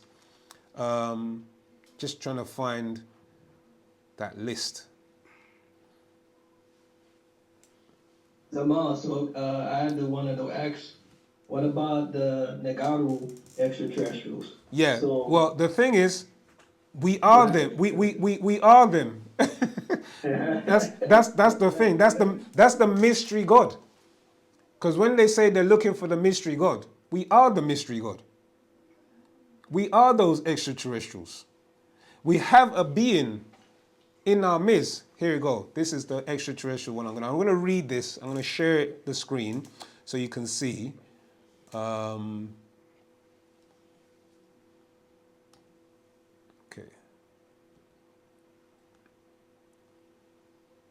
Right, can that be seen? so Well, wait. Okay. Right. The extraterrestrials. Pa Muzyad. Let's just go up a bit. Chapter 16, or Pa Takror, verses 1 to 27. Pages 127. Pa Muzyad Muthah Tal'u. The extraterrestrials. 1. Rahubat, my beloved. Munwapu Shabat. Nuwapian tribe and family and nation in Wu Nawap worldwide. 2. I Pa Nabab Ya Nun. I'm your Mukhlas Ur, savior for this day and time, for the renewal of our next 24,000 years. 3. Many Kameu aliens have been coming to this Kawak planet for many millions of years. 4. The Kamau Pleiadians came 250,000 years ago from the Makmah Pleiades star system. 5. The Dragonians came 100,000 Shamut-At years ago from Matnan Draco star system. They in time worked together and got way into Orion's northeast gate, Aldebaran star system. Number 7. There are Sanafu species of each group that come and go. Number 8. Nawapians of Wu Nawap. Here are some of the alien species that live or visit the Takawak Taha, planet Earth. Number 9. Many are benevolent and others malevolent. Both appear in the Bible and Quran. Many of them have experimented on humanoids, while others crossbreed, cloned, grafted humanoids and beast. Number 11. So the end result is many subspecies of creatures. Number 12. Here's a list of just a few. Before I read the list, if the reality is dawning on you now, you might say to yourself, oh yeah, that's why such and such has got puffy fingers. It's a reptilian trait. You know ones that have bulbs as fingertips? You ever seen those on people? Yeah, that's a reptilian trait. You ever seen a back head flat, very flat? It's a reptilian trait. You ever heard of the R complex in the midbrain? Go and look it up. R complex. R complex. It's short for reptilian brain. And it's responsible for self-preservation, selfishness. Look it up. Yeah, and other regulatory factors in the human body. Okay? Okay? Webs between the hands. I can go on, as the masters explained to us. When you go and lie in water for half an hour and you stay in water, if you see your skin, there you go. You have these genes in you. What, with all of us? With all of us. All of us have it. Because, like I said earlier, what you see now as the human features, thousands of years ago, this is not how we looked. We've evolved. We've metamorphosized. Metamorphosized, yeah. Yeah? So, first one, Mudbabu, lizardoids. Number 2, Mudganu, snaketoids. Number 3, Mermadu, greys. Number 4, Mugbaru, tyrants, humanoids. Number 5, Munfalu, fallen ones. Number 6, Mumradu, greys. Number 7, Mubzaru, germs, virus. Number 8, Murwal, ghouls. Number 9, Mutnan'u, dragonians, reptilians. Number 10, Muthta'u, insectoids. Number 11, Muganu, mantis. Number 12, Mudwanu, gnomes. Number 13, Mughradu, simionoids. Number 14, Mukmad'u, Palladians, humanoids. Number 15, Mudura'u, Deru. Number 16, Mujnanu, humanoid demons. Number 17, Mumlaku, incarnate aliens. Number 18, Mugdad'u, specters. Number 19, Murzaku, Etherians. Number 20, Mutyahfu, ghosts, spirits. Number 21, Muhwashu, monsters. Number 22, Mujanu, hybrids. Number 23, Muafaru, incubus, ifrits. Number 25, Mutghatu, fiends. Number 25, Mugsal'u, Orionists. Number 26, Muzba'u, Syrians. Number 27, Muayashu, Actorians. 13. Some are humanoids, others can't be described. The Bible and Quran call them all kinds of attributes. Satan, Shaitan, devil, Lucifer, jinns, angels, dragons, Dagon, Satir, and others. So you will become confused as to who and what these aliens or crossbreeds are in relation to humanoids on earth today. This is not a complete list of all the beings from the Kathir Makwanat multiverses. You'll find them in the Bible and Quran called Elohim, Genesis 1:1, Alihat, Quran 21:43, and I'm not going to read the rest because it's a lot. Yeah, but you get the gist. Yeah, you begin to now clearly be demystified from the illusion, and now come into the reality. The illusion, Yeah. You have a question, Zamata? Go on. Have you have a question? No. I want to ask you a question afterwards. Afterwards, no problem. I don't want to say. Of course, no problem. Yeah, go on. we have a hand raised by Kaiser Charles. While we're, right, I'm gonna stop sharing the screen, unless you want me to keep the screen open for anybody. Go ahead, Kaiser Charles. Rahul Zamal. Rahul back, Zamal. How you doing? Nuki Kawas. Nuki, Tawakak, thank you so much for clarifying that. Yeah, because that's the government's only saying 4 extraterrestrials exist, and I know for sure, Baba's from Planet Risk. Tua. And we're Nagaru from Planet Risk, so that's contradictory. They can't just be the Greys. What do they say? Greys, insectoid. I forgot Nordic. Yeah. And Draconian. Like, nah. Yeah, reptoid. Yeah. Yeah, for real. Yeah, definitely. But yeah, so we have. You see how you have relatives on the planet? America, Caribbean, wherever. You also have extraterrestrial relatives. We do have them, and some of them watch on, and this is why they've sent Partner Babylon, because not all of us are from Risk. Some of us are from Orion and other star systems.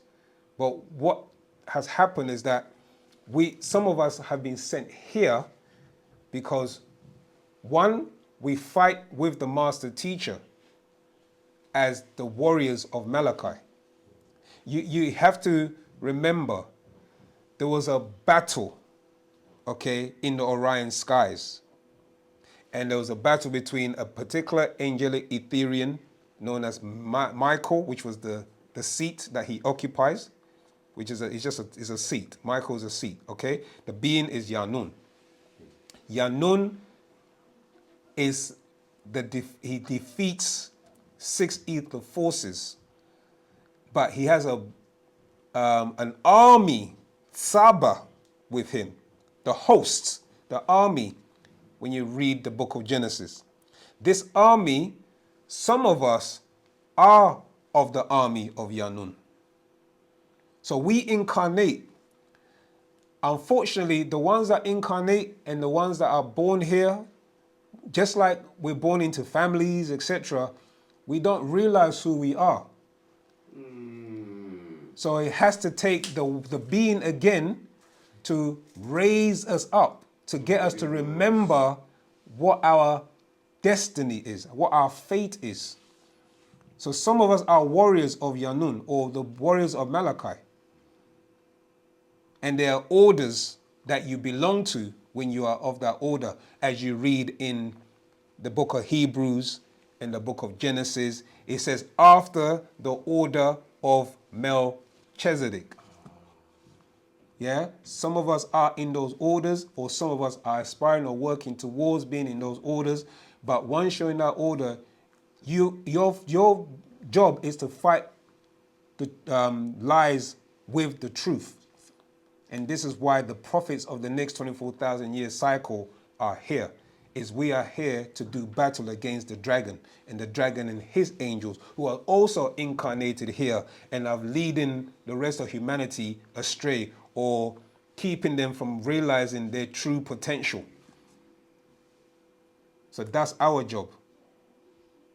Yeah, for those who are working their way towards that, or want to be part of that. Okay, or realize who they are in this day and time. So yeah, Kaiser, Charles, this is a mental war, a spiritual war, and a physical war. All of that's taking place. Physical war on yourselves, you know what I mean? It's a constant battle just with ourselves alone, let alone everything else that's going on in the world. Yeah, because you know what you know, the journey that people can be on and how they have to struggle and strive, and you know what I mean. Yeah. And physical is very dangerous. Yeah. Okay. So let me. Thank you, Zamal. Appreciate love. Ashok to you. Ashok Zamal. Let me jump to. Are there any more questions, Zamal? My administrator. Not on Zoom. All right, Tauta, appreciate that very much. Think there's anything on? Okay. Question, yeah, because I wanted to go about the Melchizedek thing, and you kind of helped me there. Okay. The Melchizedek perspective of what that thing's about, the order. Okay. I mentioned Hebrews and Genesis. That's right. So I think with time I will learn more. But I'm happy that came out. Okay. And I wanted to know, if Sabia and the Wanupian doctrine. I should use the word doctrine. I don't know. But like the Melchizedek aspect, because in many beliefs, they keep on mentioning, and so they want to use that to intimidate you, that something they know more than. Right. Also, the Caucasian. Right. Okay. Give me. Okay, sir. Thank you. Do you have any questions? Hello, sir. Okay. Right. Let's go on alien disclosure. Let me speak. Oh, what way? Let me speak. Why do we sleep and we are afraid, please? When we sleep, we are afraid. When we sleep, we are afraid. I don't know. That pertains to you, or because when I go to sleep, I'm fine. So, I mean, you have to be more specific. When I sleep, when I'm afraid. So you're afraid when you go to sleep? Yes. You could be afraid because, I mean, I don't want to start using, postulating or making things up, but there's various reasons. You may have fear of things that are happening during the day, and you may be afraid of going to sleep because you might not wake up. You understand? You may have disagreeable things that are happening when you go to sleep. You might have nightmares. So it's something that might happen during the day that's affecting you. It might be a mental psychosis. It may be drugs. I don't know. So you have to be specific. When I sleep, when I'm afraid.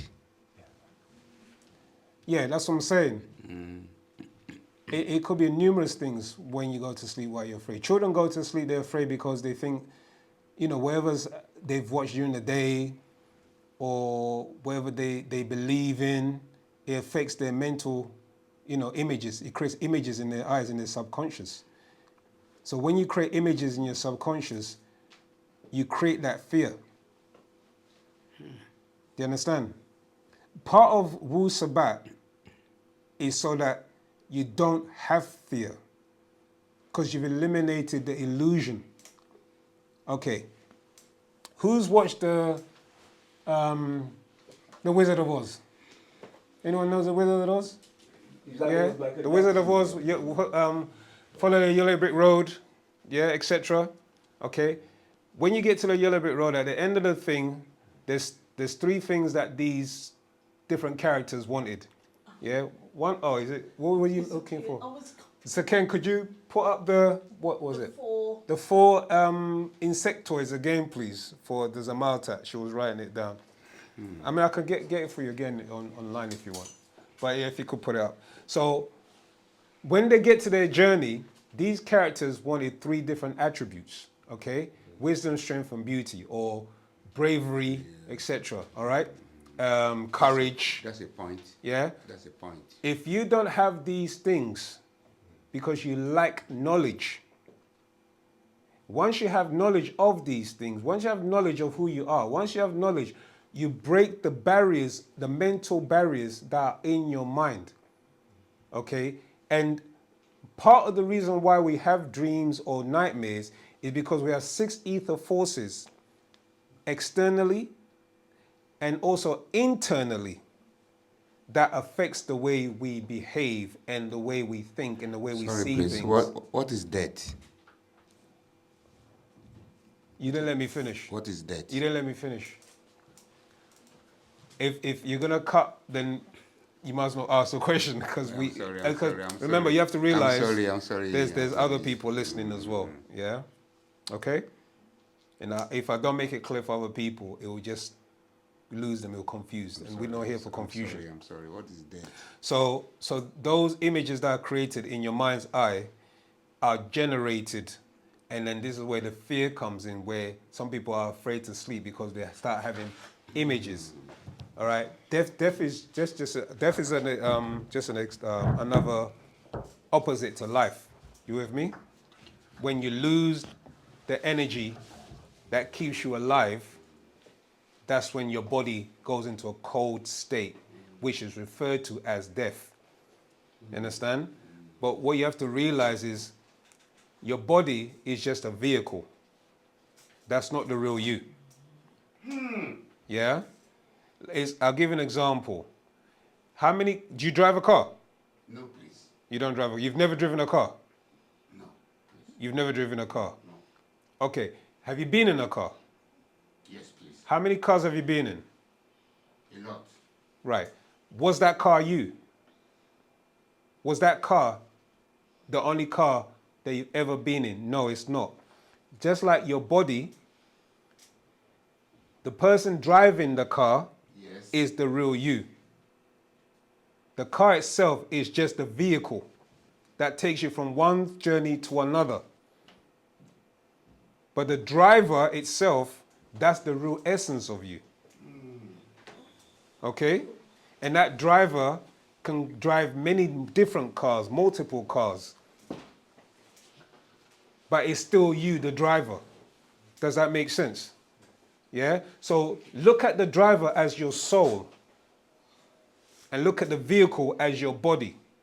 And when that car or that vehicle can no longer work or function, what do you have to do? You take it to the scrapyard, don't you? Yeah? Or it goes underground or it gets cremated. That's what happens to your body. So the journey to extinction of life is the energy, is the fuel. If a car cannot move anywhere, if it doesn't have fuel, that will spark the ignition plugs and starts the combustion engine, etc., and propel the car forward. Yeah? It's like that with your body. You need the fuel and the right type of fuel to keep you in existence and give you life. So life is like a burning, a combustion, while death is the opposite, where there's nothing combusting anymore, and it dies. Okay? But the real essence of you, the spirit and the soul, it transitions or it migrates. It transmigrates. So in ancient Tamaray, for instance, you see the stork depicted, because the stork is known as a transmigratory bird. So it transmigrates from one destination to another. That's why we use the bird as a symbolic representation of the soul. Okay? And the soul moves on and it will incarnate into another body. Just like you get rid of one car and buy another car. You with me? As an analogy. And drive that car until that car gets old or breaks down somewhere down the line. Sometimes you might have a car for a year and it just problems with it. Just like you have your body and there's problems with the body. Do you know what I mean? And then you have to take this and you have to take that to keep it healthy. Yeah? So it's best to maintain your car. The maintenance of your car is eating the right foods, exercising, well-being, taking fresh, walks, drinking water. These are the things that maintain your vehicle so that you can have a long life and appreciate when death comes, you're no longer afraid. Because now you understand the concepts of what death is. Yeah, but many people are afraid because religion teaches them. Never afraid. Yeah, religion teaches them that when you die, two things could happen. Do you know what I mean? You're going to go to these pearly gates or you go to hell, depending on your choice in life. How do I know? Yeah? And this is where the fear comes in. And it gets, with children, they show you Casper the Ghost. They show you Scooby-Doo. They show you all these things. 3 minutes? 3 minutes. That's very specific. Okay, right. I won't go on anymore. But I hope in the audience you understand. First time there, I enjoy it a lot. Jamal, we have a question on YouTube from G. Rawlings, Okay. 3157. Right, go ahead. It says, how is the feminine awakening different than the concept of let the African/black woman earn more than the African/black man to continue to divide the African/black family unit? Whoa, that's a loaded gun. That's a big question which cannot not be expounded on in 3 minutes. But the awakening of the sacred, of the female, never mind the sacred feminine, just as a female, the awakening was from 1970. You see Nwapu? Nwapu is a feminine doctrine. It's actually a feminine doctrine. So in the confines of Nwapu, she is the ruler and she will rule with her mate or partner or balance. That's what Nwapu is. Nwapu is about balance, and the female is a balanced creature. If you look at her DNA, she has all her chromosomes are intact. She has, X amount of chromosomes, and they're all 24 in precisely amount of chromosomes. Yeah, in the sense of on the telomeres or on the tips. If you go and research something called telomeres, you find that there's 3 on each tip of her telomeres, which equals to 24. So she's a complete creature. The other aspect is that when her divinity is awoken, she will rule again in the power of Ma'at, justice and true justice. So as a feminine being, her whole journey is to be reawoken to the reality that she's a goddess. Okay? And we, within our culture, we recognize that and we respect that and we help her to establish her true place in our culture. She's a teacher, naturally. She's a nurturer, naturally. You understand? She's a leader, naturally. And like I said, if you look on the walls of ancient times, the female never ruled by herself. It was always as a couple, the left and right hemisphere of the brain was in balance, as an analogy or a symbolic meaning, that there was always a balance. But yet, essentially, her intellect is one of her divinities, and her DNA is another part of her divinity. Because if her DNA is scrambled or tampered with, it affects the next generation. So it's highly important that our feminines, females, mothers, daughters, aunties, etc., learn the concepts and the in knowledge of what being a feminine is about. And Partner Babylon has written a book known as the Gospel Known to the Sacred Feminine, where he explains a lot of these things and practices that a female, and also the science of what a female should know and do and etc. and apply to their lives. How she takes care of her body, all of these things is explained in the Gospel of Yanun, the sacred message to the feminine. So seek that out. What's the person's name? On YouTube? G. Rawlings. Yeah, G. Rawlings. 31, Okay. 3157 in YouTube. Huawei. If you can just quickly post that book, Actual Facts, to G. Rawlings to seek out and purchase. Okay. But yeah, that's essentially. I mean, there's much more in the book, but that's essentially what it is. She's a divine being. And one of her divinities is that she's a procreator. She's a creator. She's a mother goddess. And she had her intellect because she thinks actually faster than males do.